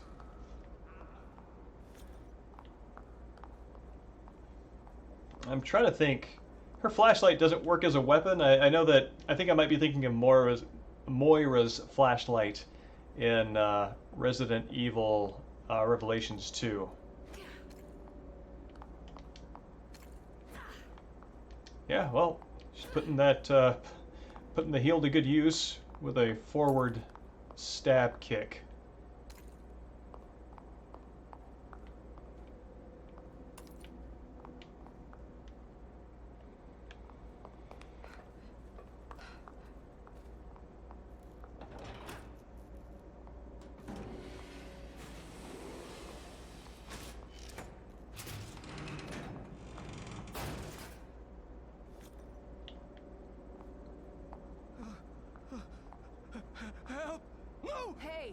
light, not the light.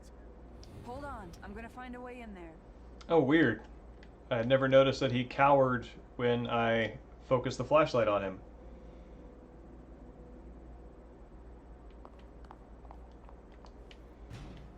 Locked from the inside. Maybe there's another way in.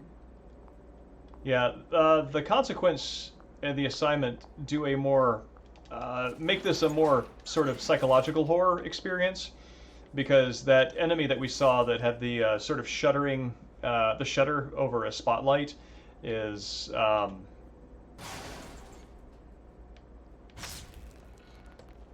in some ways a reflection of Kidman, No, no.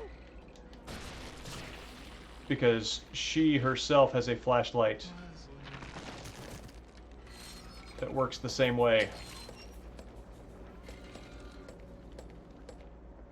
as we see that going forward there.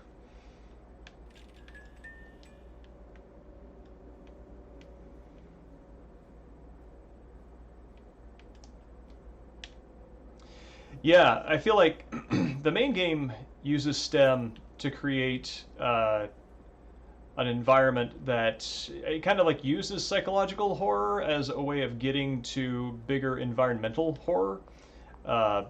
But the DLC really leans into the psychological element. Shit. What could have done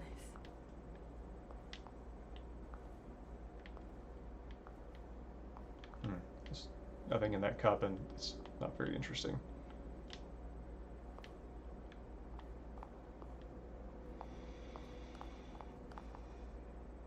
That monster is an amalgamation of Kidman's abuse of adoptive parents. I feel like I remember my feeling on that is it was a manifestation of kind of like STEM and her relationship with them, because it's a surveillance thing, and they've always got her, you know, on watch.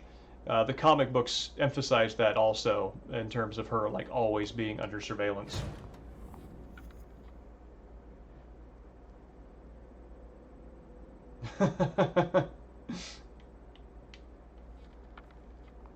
Yeah, wireless mice. Touchy topics in chat.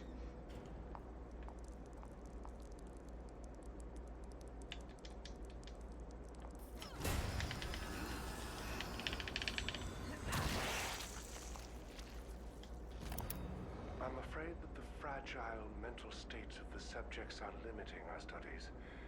Mobius wants us to move past beacon patients and onto more stable people. They want to get STEM closer to its intended use. Would they see the world in the same way? Would a sane mind weather the psychically draining experience? I had that dream again. I entered the STEM myself. That is either a small file or a huge cassette.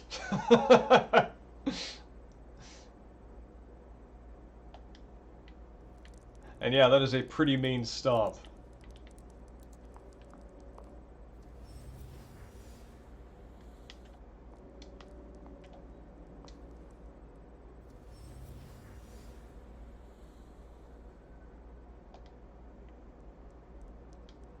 Over here.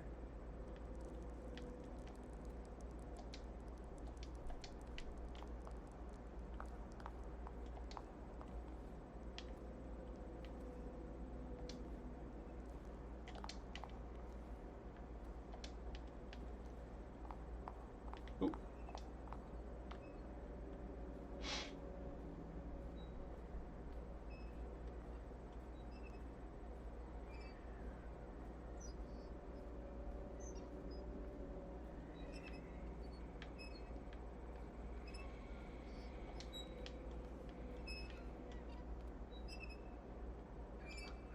Hey!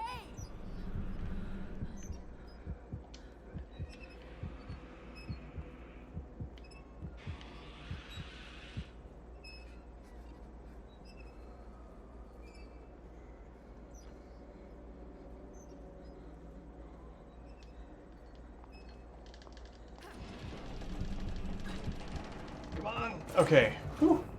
Good.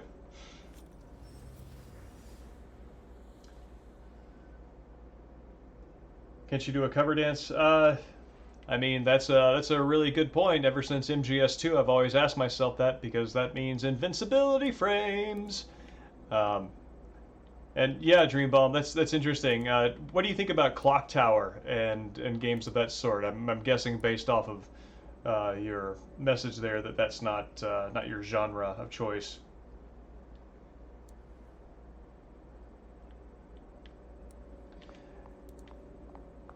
Does she, I think she gets a gun later on?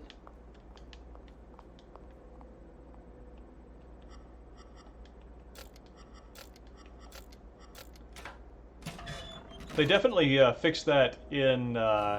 They definitely fix her, gunlessness in the second game, where that's almost exclusively the context under which you control her. Oh, she doesn't get to kick ass the way Seb does. I think there is combat in the DLC, but you're right. That's not the primary the primary focus for how her character interacts with the world. Anything in here? Nope.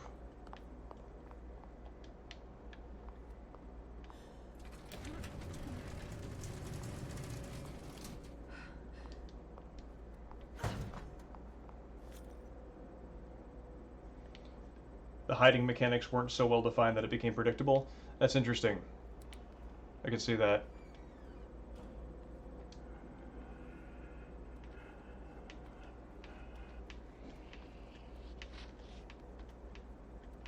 Yeah, there's our cover dance. Ooh, that's actually making me a little motion sick.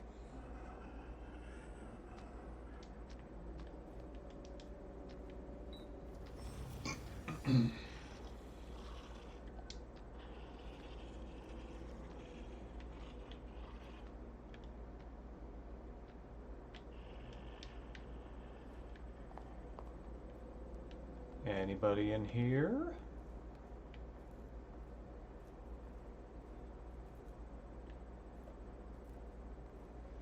No, yeah, she's to the extent that she is the, special agent type character, she is less prepared for the surprise than Jill was.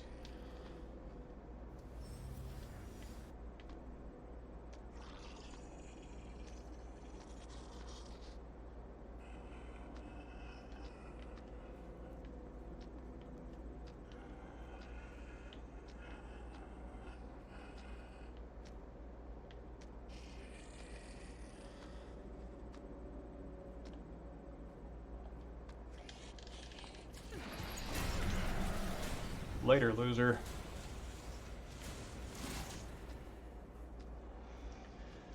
Whew.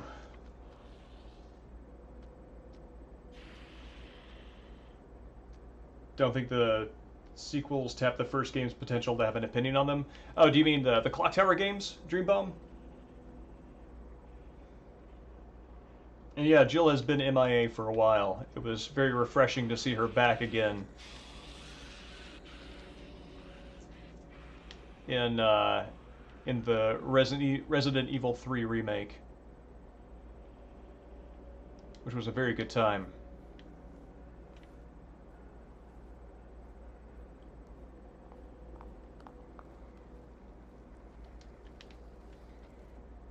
Yes, I know.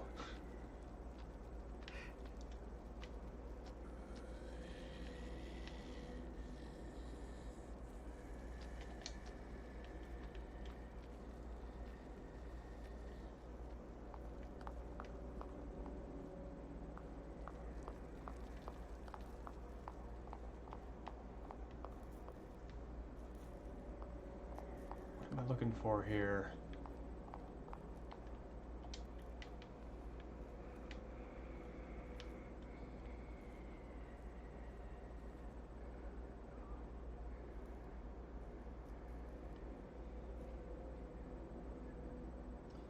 Japanese tune, Ghosthead.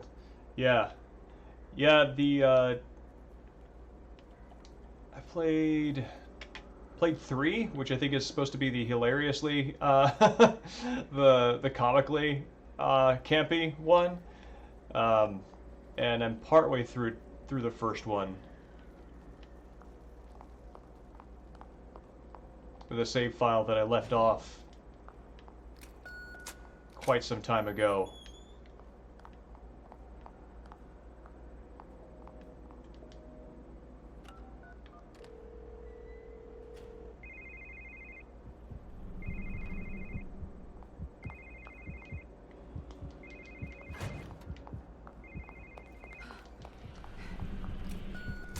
Nice.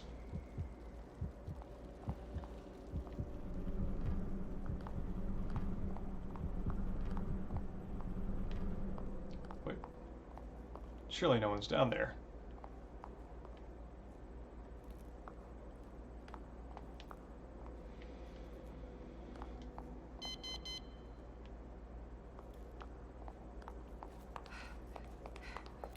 Oh no, did I lock her in there with the key card?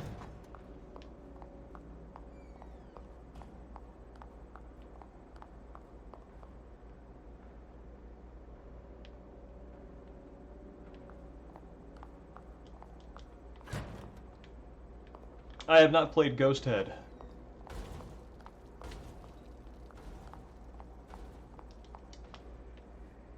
Okay, he's on the other side there.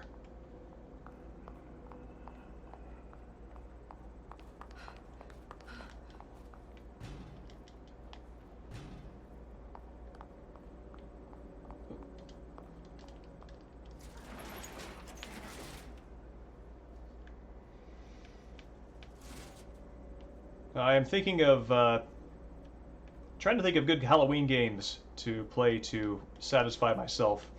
For the month, I've been playing Fatal Frame 4, which is not as good as I thought it would be in terms of story delivery. It's very text-heavy and menu-heavy, which is less interesting than I was thinking the story would be delivered.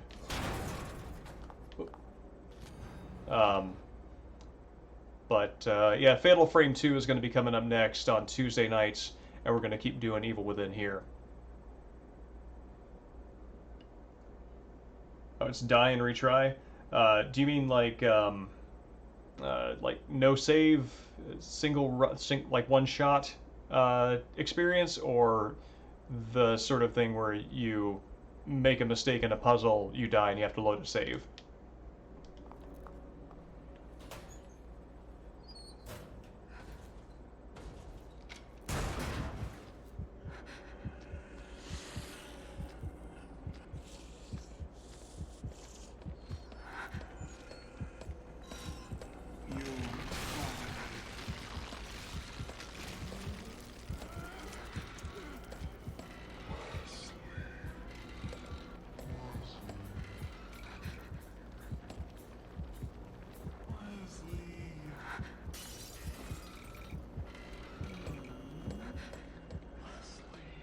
Oh, weird.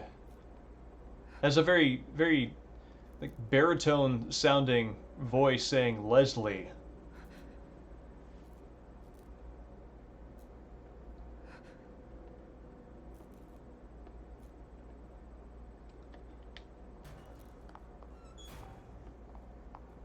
Yeah, I can definitely put Inside on the docket. Oh, wild. It totally destroyed the obstacle there. And you, ma'am, better be glad that I locked you in there,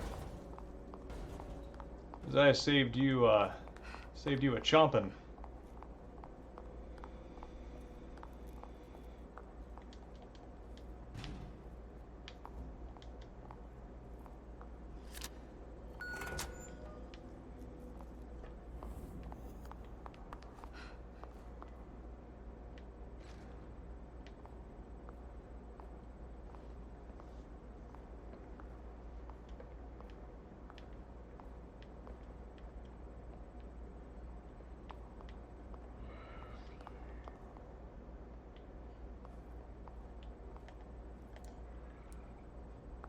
I hear it Walking around, and I don't like it.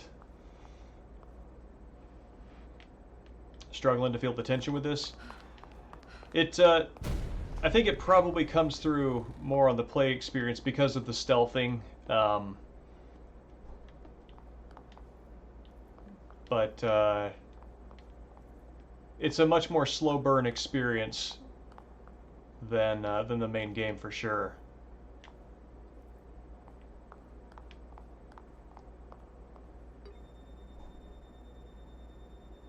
Agent status terminated. Authorization invalid. What? Terminated? Maybe I can force it open with the computer.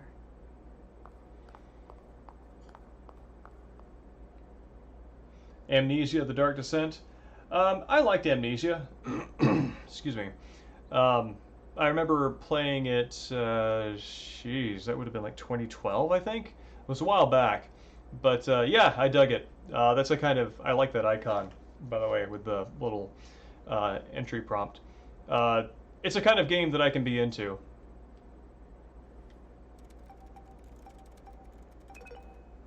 Analyzing data.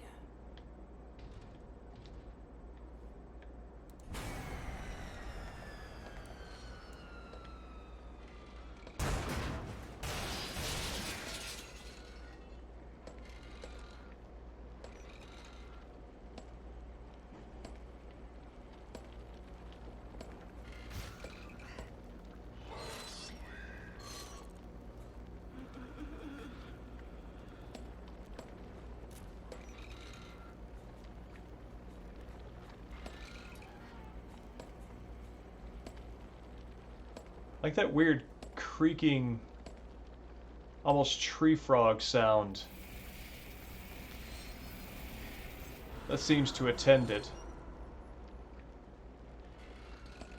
Yeah, that right there.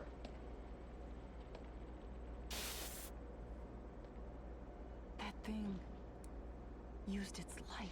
I think Amnesia was remarkable for having the mechanic whereby your character became worse the more you looked at the monsters. At least it was the first game of that. It was the first game that I encountered that mechanic in, and that left an impression on me. Maybe a better way of putting it.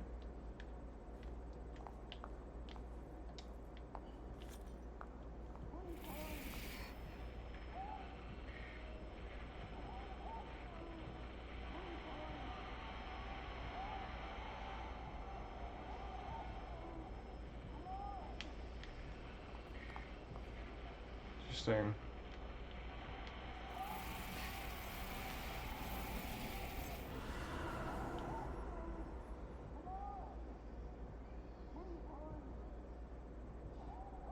A demon inside that can take over. Interesting. Huh.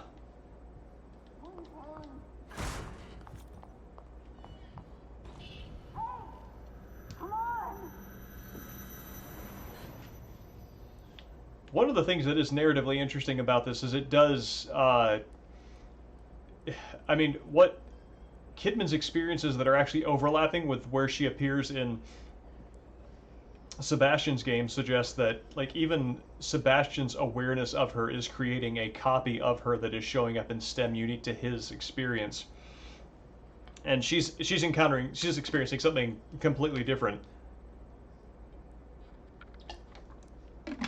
So that there are these sorts of doppelgangers, or not even doppelganger, because that kind of implies like a willfulness toward different decision making than the person that they're a copy of, but almost just like memory shadows of known characters who are also in STEM. If the system is activated, you'll hear a high-pitched noise. From then, we can't do anything to help. What's gonna happen to me? All I can say is that it'll be unsettling, but Leslie will be there with you. You'll need to find him. This is from before. Leslie, is he really here? That's actually, I remember now, one of the things that the DLC was important for me for the Evil Within 2 essay is this experience of having these like just like a bunch of monitors in the room light up with the same image or different vantage points on the same interaction is something that comes up in Sebastian's adventure in the second game. Leslie is here. Okay, I gotta get to him before anything else does. But it's a narrative technique that shows up exclusively in the DLC for the first game.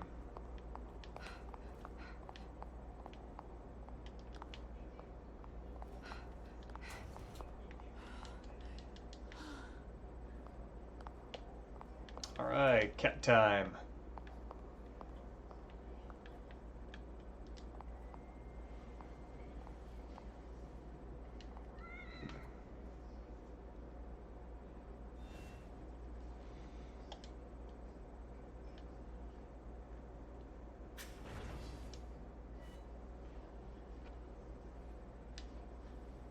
Oh yeah, this is a good moment.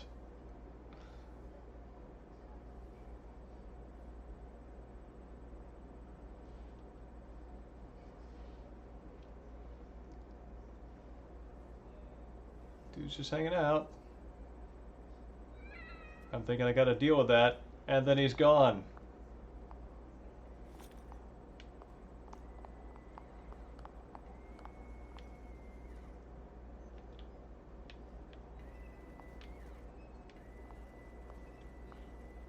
I remember that being very unsettling when I played this fresh.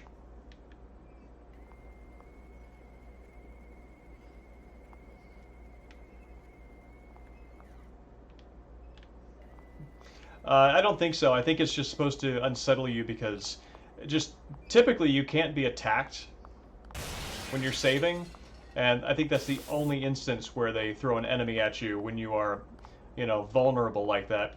It's interesting because it's kind of like Nemesis breaking into the save rooms, right? When you save your game, that is the moment when your character is the most vulnerable, and that's what she's dealing with.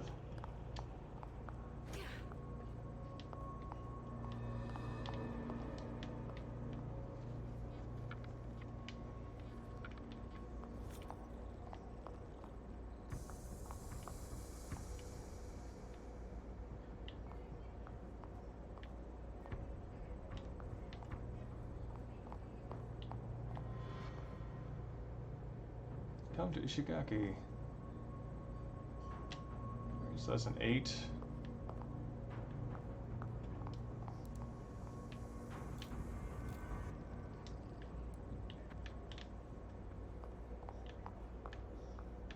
Three. 17. So this is 3.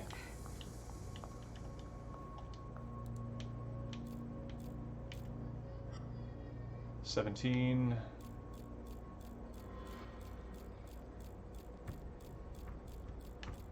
8.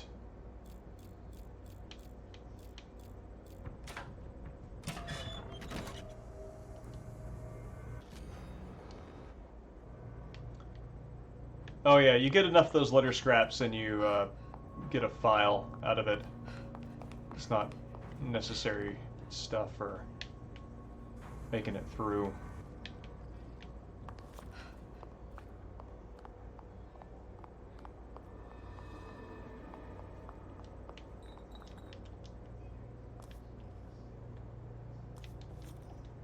Can I pick it up?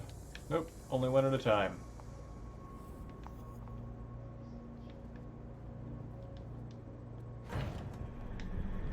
Whoop. That made a noise.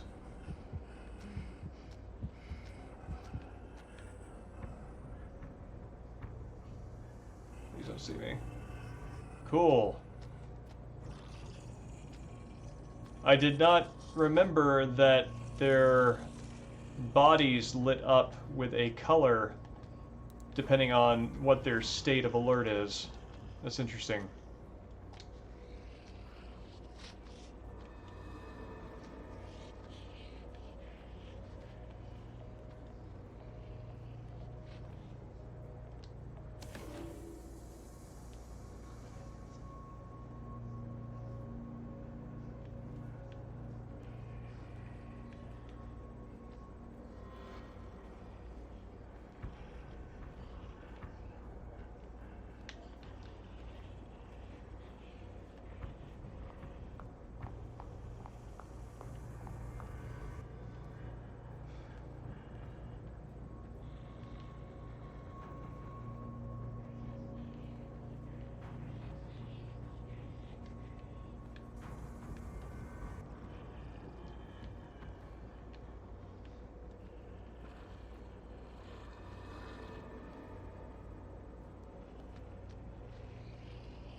Oh, there's the phone. Okay.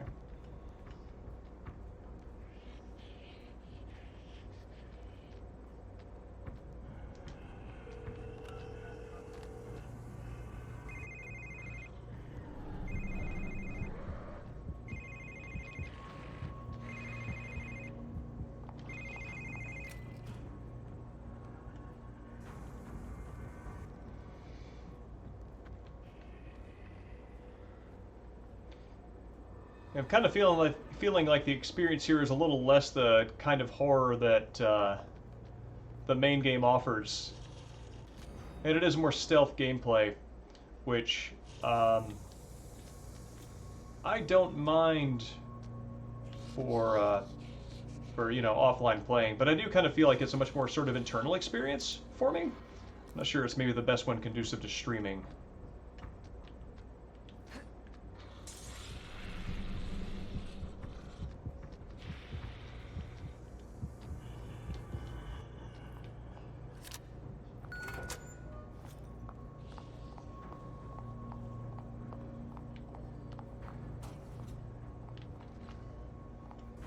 So, which is simply to say, I will probably jump into just the second game straight off for the next stream.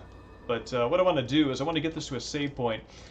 And since we kind of have a taste of what this gameplay is like, I want to jump into the Keeper DLC and give that a shot before we close out tonight.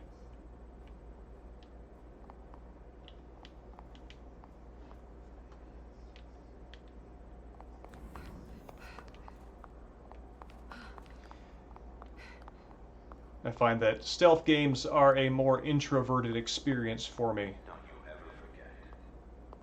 You're one of us now. Alright. I tend to sort of go a bit inside myself to solve their problems. Back up.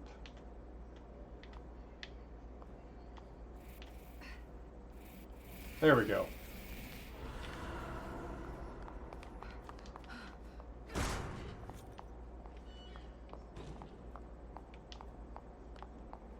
The air feels so heavy in here.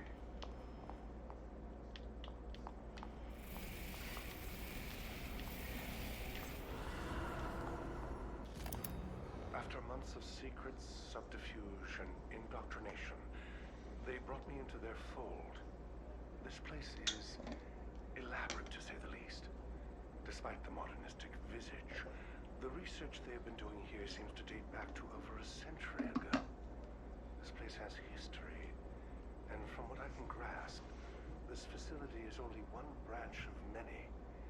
Institutions, powerful families, their reach seems grand, and therefore the possibilities for me seem equally as rich. Clearly, my own unique methods at Beacon have piqued their interest, and I am most grateful for the opportunity. Most of what the researchers have been working on, however, seems archaic by today's standards. They told me budget is of no concern. Results are the only thing that matter. Juggling duties here and at the hospital seems manageable, but Ruben, comparatively insignificant, but even at his young age, his studies are remarkable.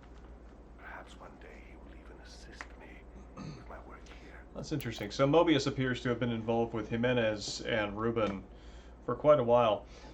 I was thinking, this interests me as a narrative structure because usually when you have a DLC, there's your core story, and then maybe the DLC will sort of chart a different path through it, or will, maybe there's a chunk missing out of it that it then slots in and it kind of completes the puzzle. But this is doing something different where you've got the main story, which is Sebastian's experience, and there's so much left unknown, but this is sort of creating another story around it that gives it context. So it's not even so much like a missing piece. It is, it's almost like this is the story. This is what's really happening, and Sebastian's experience is sort of derived from that. And that's an interesting way to tell the story through the DLC.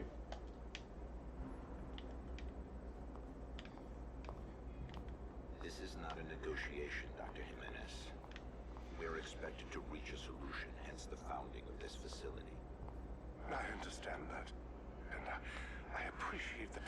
given me.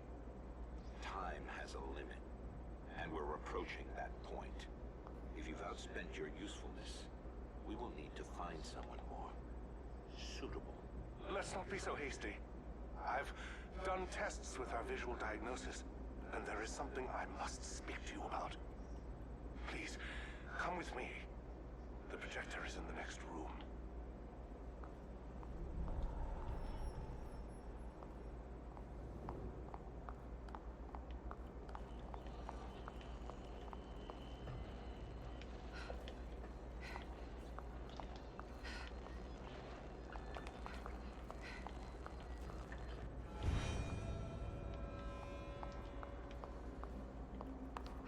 So I'm guessing that means that whatever cocktail they injected into Kidman is starting to fail because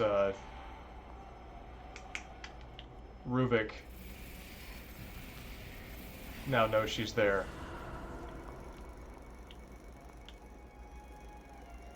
It's my hypothesis that we haven't succeeded because so far we've only been using visuals, audio stimuli, passive influence, even on my patients with limited mental capacity. This method is rejected by the user. If we are to accomplish what we intend, we will need to refocus. We need direct access. And what do you propose? It's, how shall I say, a pet project of sorts. A mecho-chemical process. With it, we should be able to have a direct influence on the individual, potentially even access their subconscious. I have the data in the next room. Let me show you. That video. I remember they showed me that when I was brought here. I find using projectors in horror games uniquely stressful because not only is my attention now absorbed into a very small part of the environment, I'm also mentally processing things, so I'm actively excluding other information, and also it's just like this giant like signal, right? Somebody's here, and it's ripe for attracting enemies. So even in games, especially games like Fatal Frame, when you have to look at a projector in a room like that, it's evoking the past and also getting the gears turning, which seem to be just like catnip for ghosts.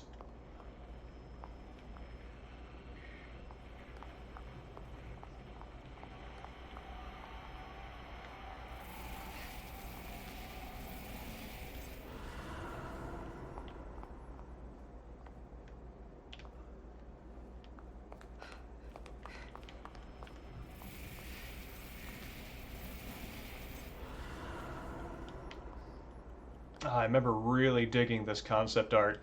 I I like the technical concept art, and wish I could just kind of dig through the game's files and pull that out and look at it directly.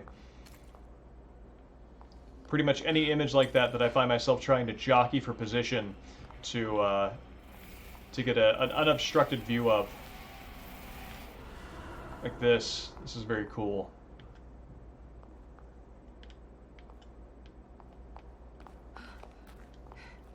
This research here, this is exactly what we've been looking for. I call it STEM. I'm sure you and your superiors will find this most satisfactory. You mentioned the design was from a pupil of yours. In that case, where do you fit in? He is an unstable individual. Perhaps it is better that I continue to be the one to contact in this situation. I'd like you to bring this man in. We should all be able to have a productive conversation. What did you say his name was?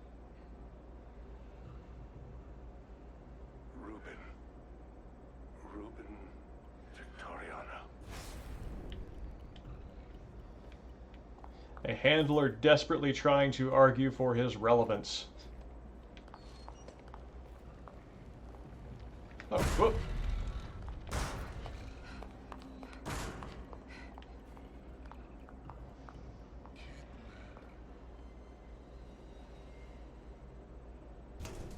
Oh man, I heard it say Kidman.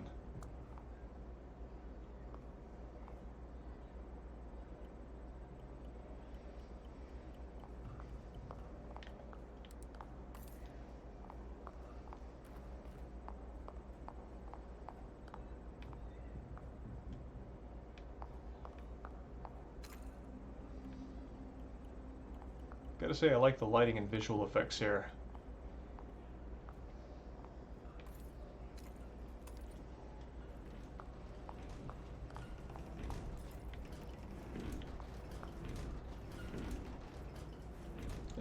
It's Laura.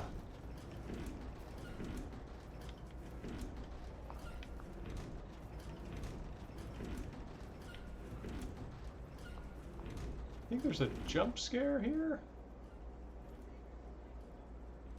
Yeah. Yeah, no thank you.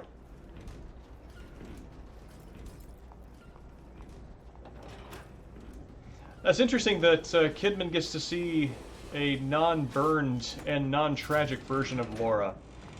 Like her actual character model.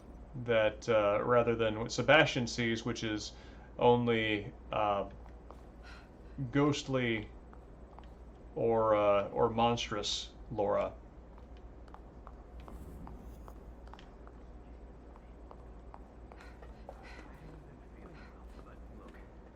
Just get out of here. There's something wrong with this place. That's where Leslie was before. And now those two, where are they headed? Yeah, yeah. This is that sort of not quite doppelganger resonance thing, because she knows about Sebastian, and we know from running through Sebastian's story that he was never there and never had that set of interactions, but she's creating that image of him right there. That's really interesting. Agent status terminated. Please contact biometrics for reauthentication.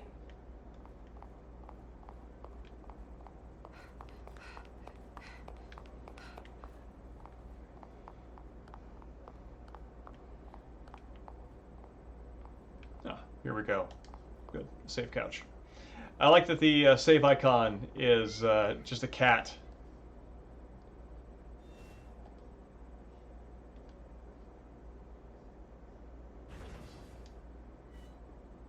Okay, so before we close out the stream, let's take some time with the Keeper and take a look at that DLC, which is very different from the rest of it, and is the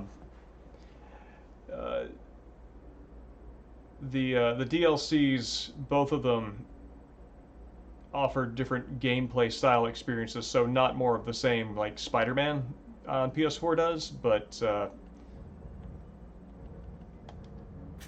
different ways of interacting with the same world.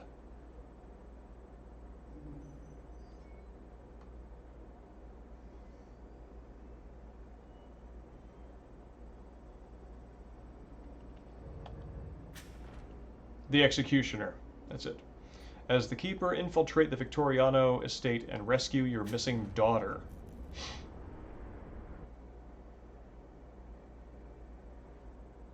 Use the memory scanner to search for hidden items.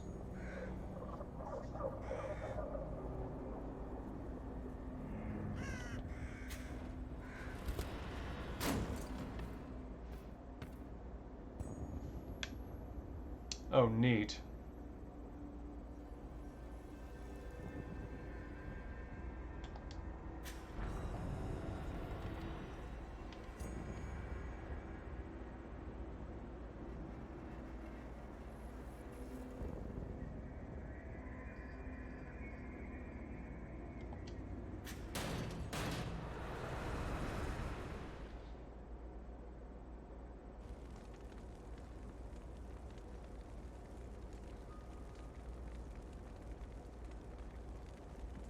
The main game and both the DLCs have good transitions from title screen to game. The sound effect of the Keeper smacking his own head with the hammer, punctuated by going into the mansion, which is what you're doing. It's good.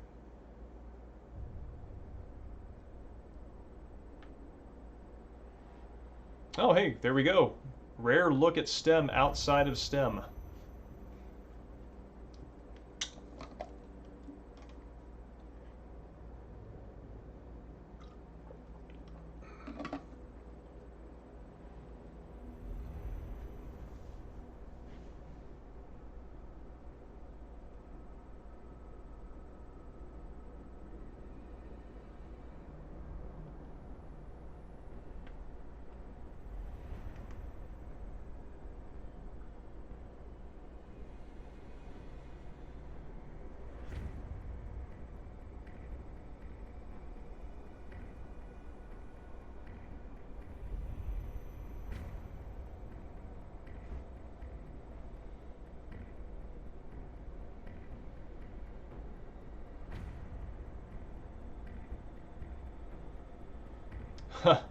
They put him in there with a smock, nonetheless.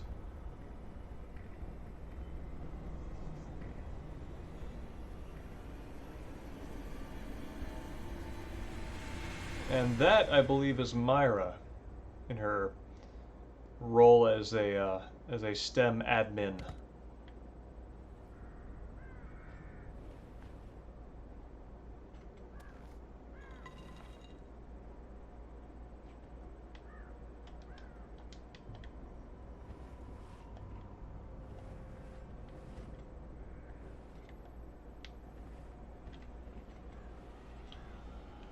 Okay.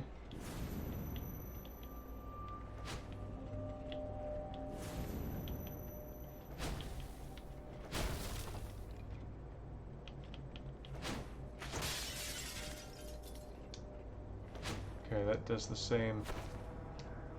That grabs.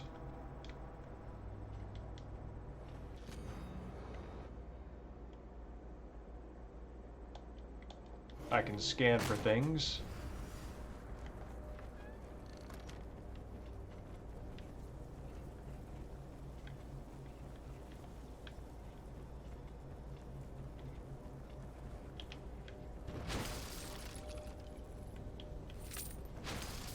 Oh, I get keeper bucks. Oh, weird. I don't remember any of this. It's kind of neat.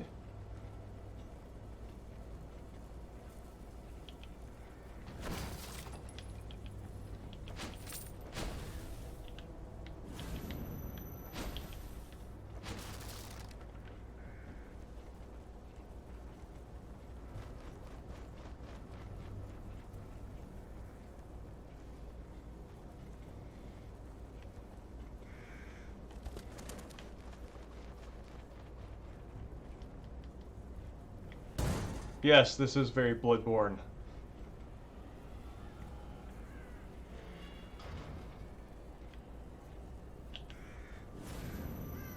And also a little Death Stranding with my item searching pulse.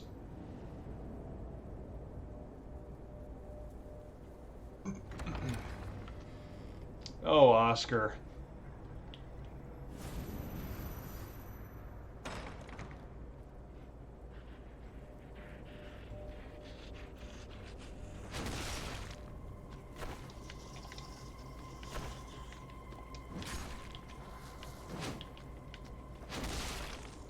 Oh, it's gonna give me a, I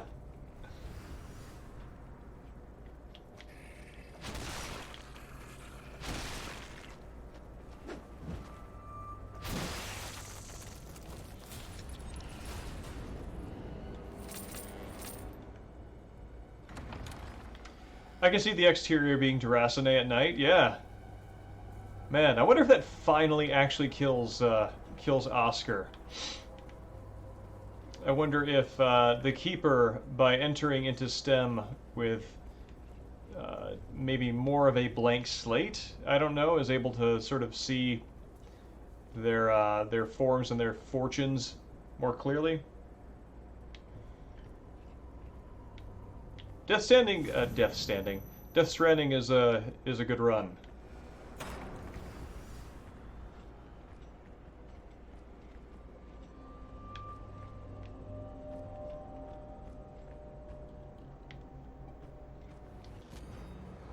The doctor said you were going to come help me. Are you ever going to get here? Monsters all over the place. It's interesting that they can't just unplug her from STEM. She's lost in some sense. Oh, wild. Okay. It just heals me directly.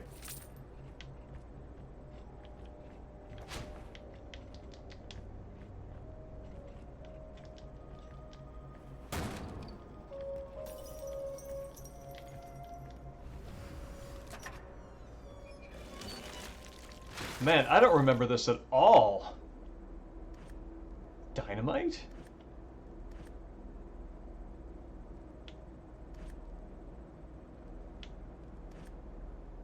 Okay.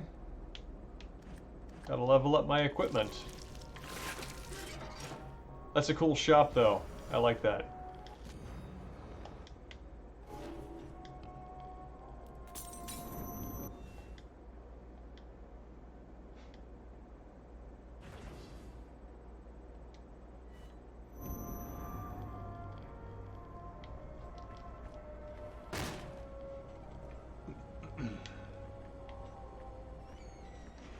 Claire de Lune confirmed to be central to the mind world and not a sub thing. Yes, because we did in fact hear it with Kidman too. Oh, neat. I got a little bit of a juke there.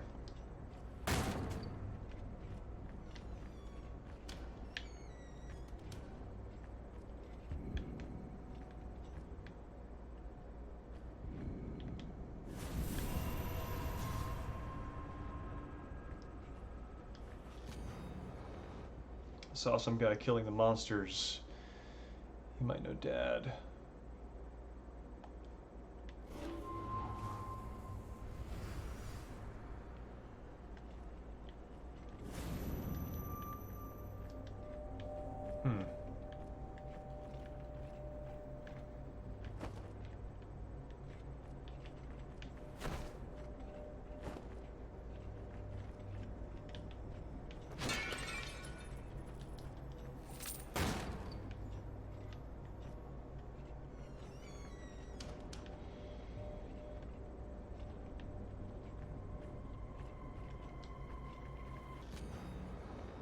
Eliminate test subject CV212 murderer.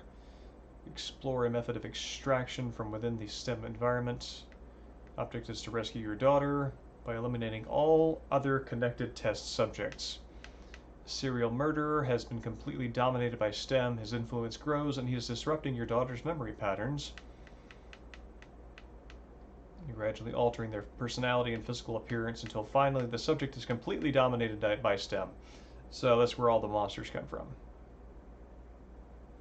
Based on the data from the Rubik incident, it can be inferred that the Rubik entity was able to leave the STEM system by entering the physical body of test subject Leslie Withers. Okay, so this is happening after the fact. After the main game.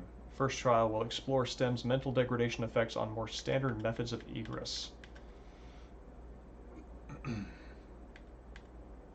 So, if this is happening after all the Rubik stuff, that suggests, and if Joseph is still in here, that means that he never got out during the course of the main story.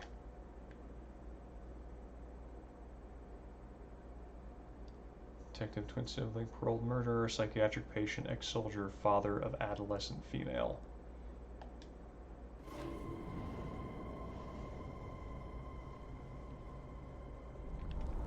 Poor Joseph.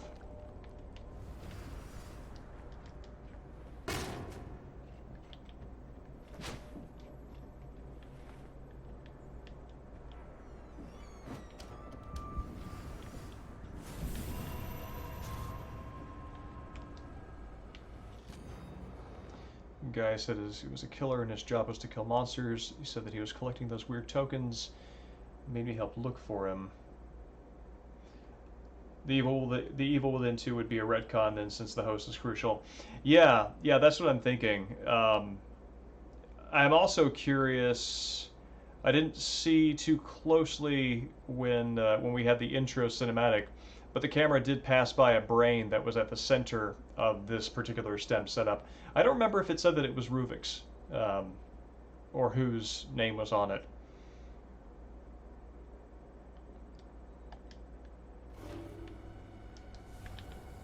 Whoop, come back?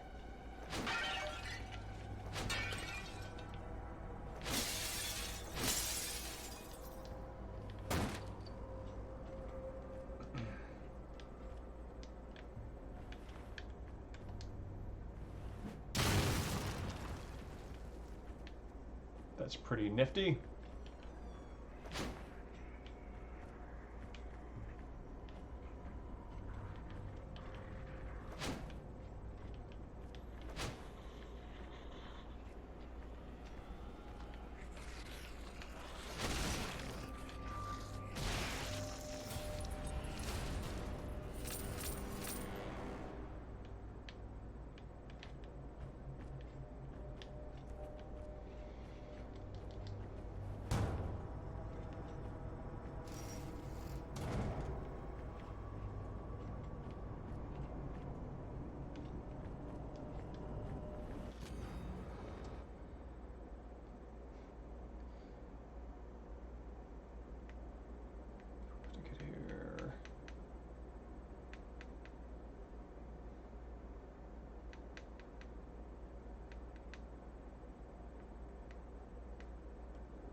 Okay, so it looks like he's having a back and forth between um, between Stem slash Mobius and well, his own brain.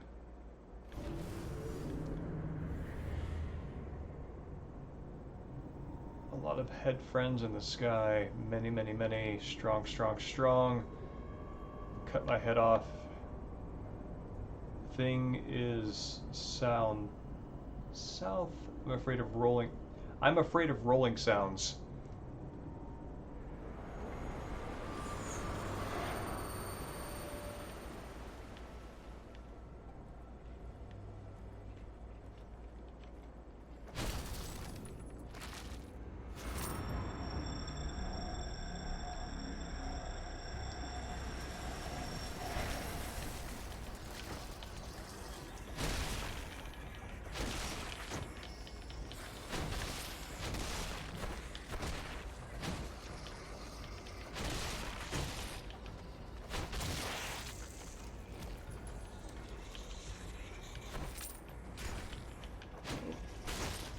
Accuracy is not super great. The hammer. That might just be me.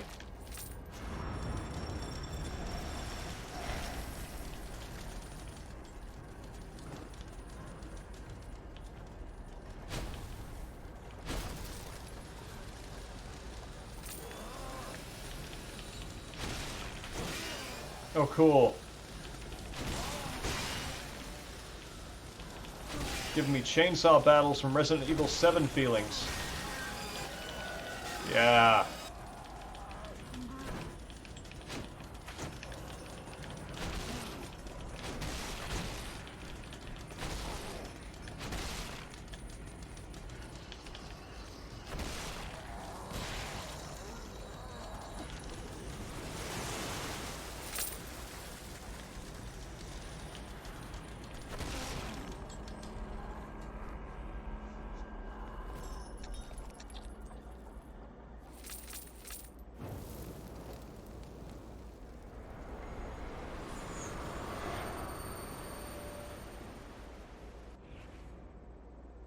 Chainsaw is now available. Huh.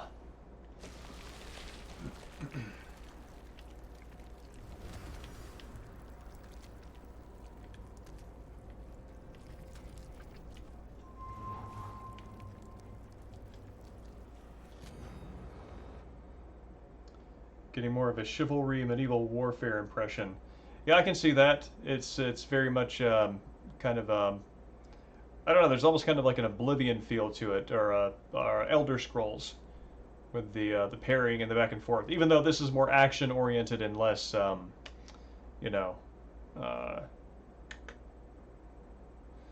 action covering up the fact that it's a numbers game with Elder Scrolls stuff.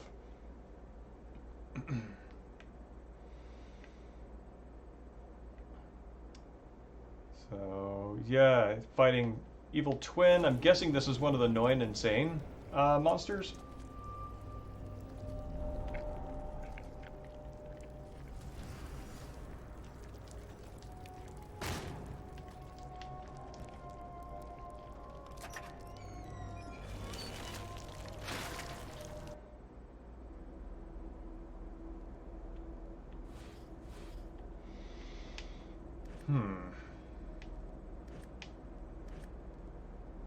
Oh man, that's very tempting.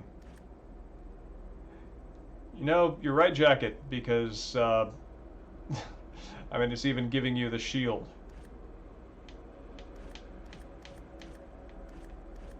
It's wild.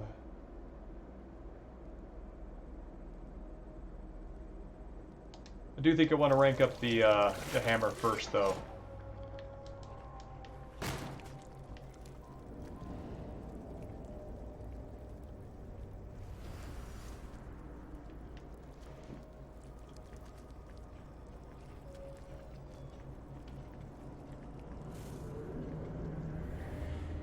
Yeah, it seems like they're making this much less about making the story make sense, and it's much more transparently just an action experience.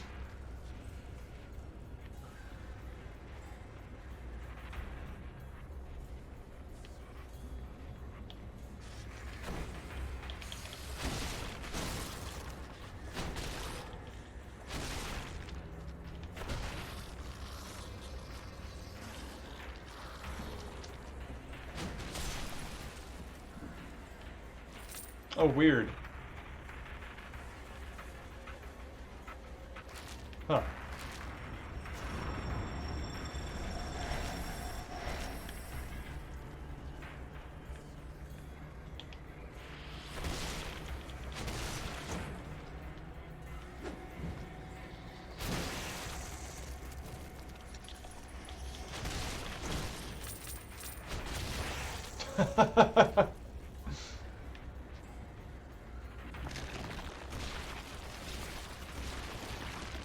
What?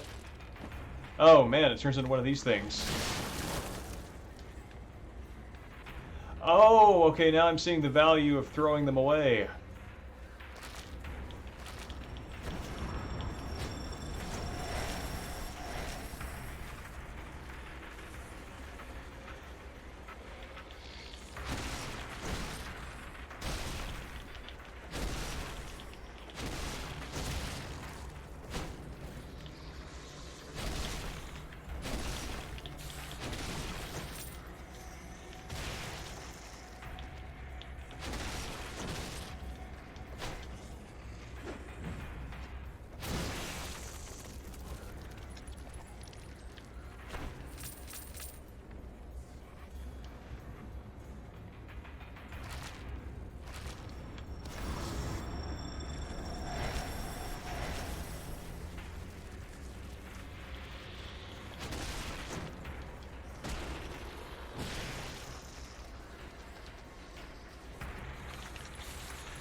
So does that...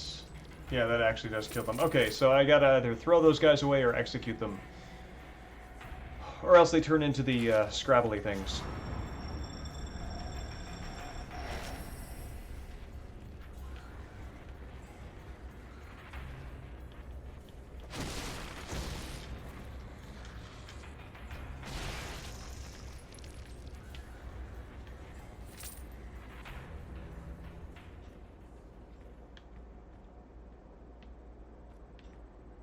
Is that it?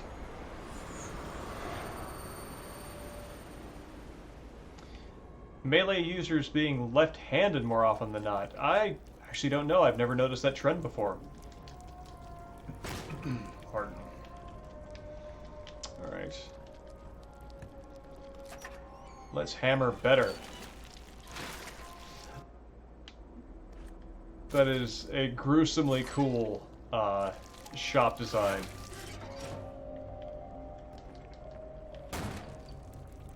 Yeah, let's go ahead and save real fast.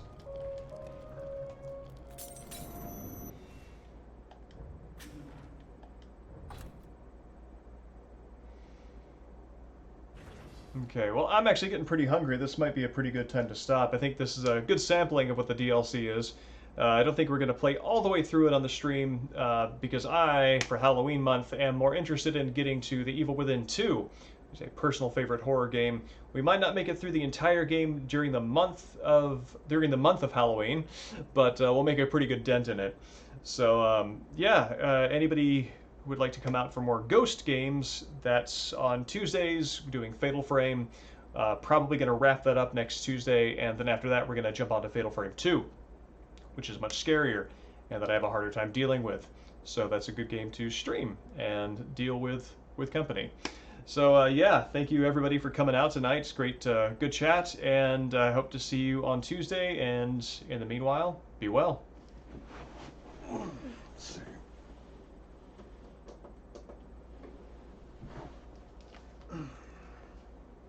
God, I'm starving.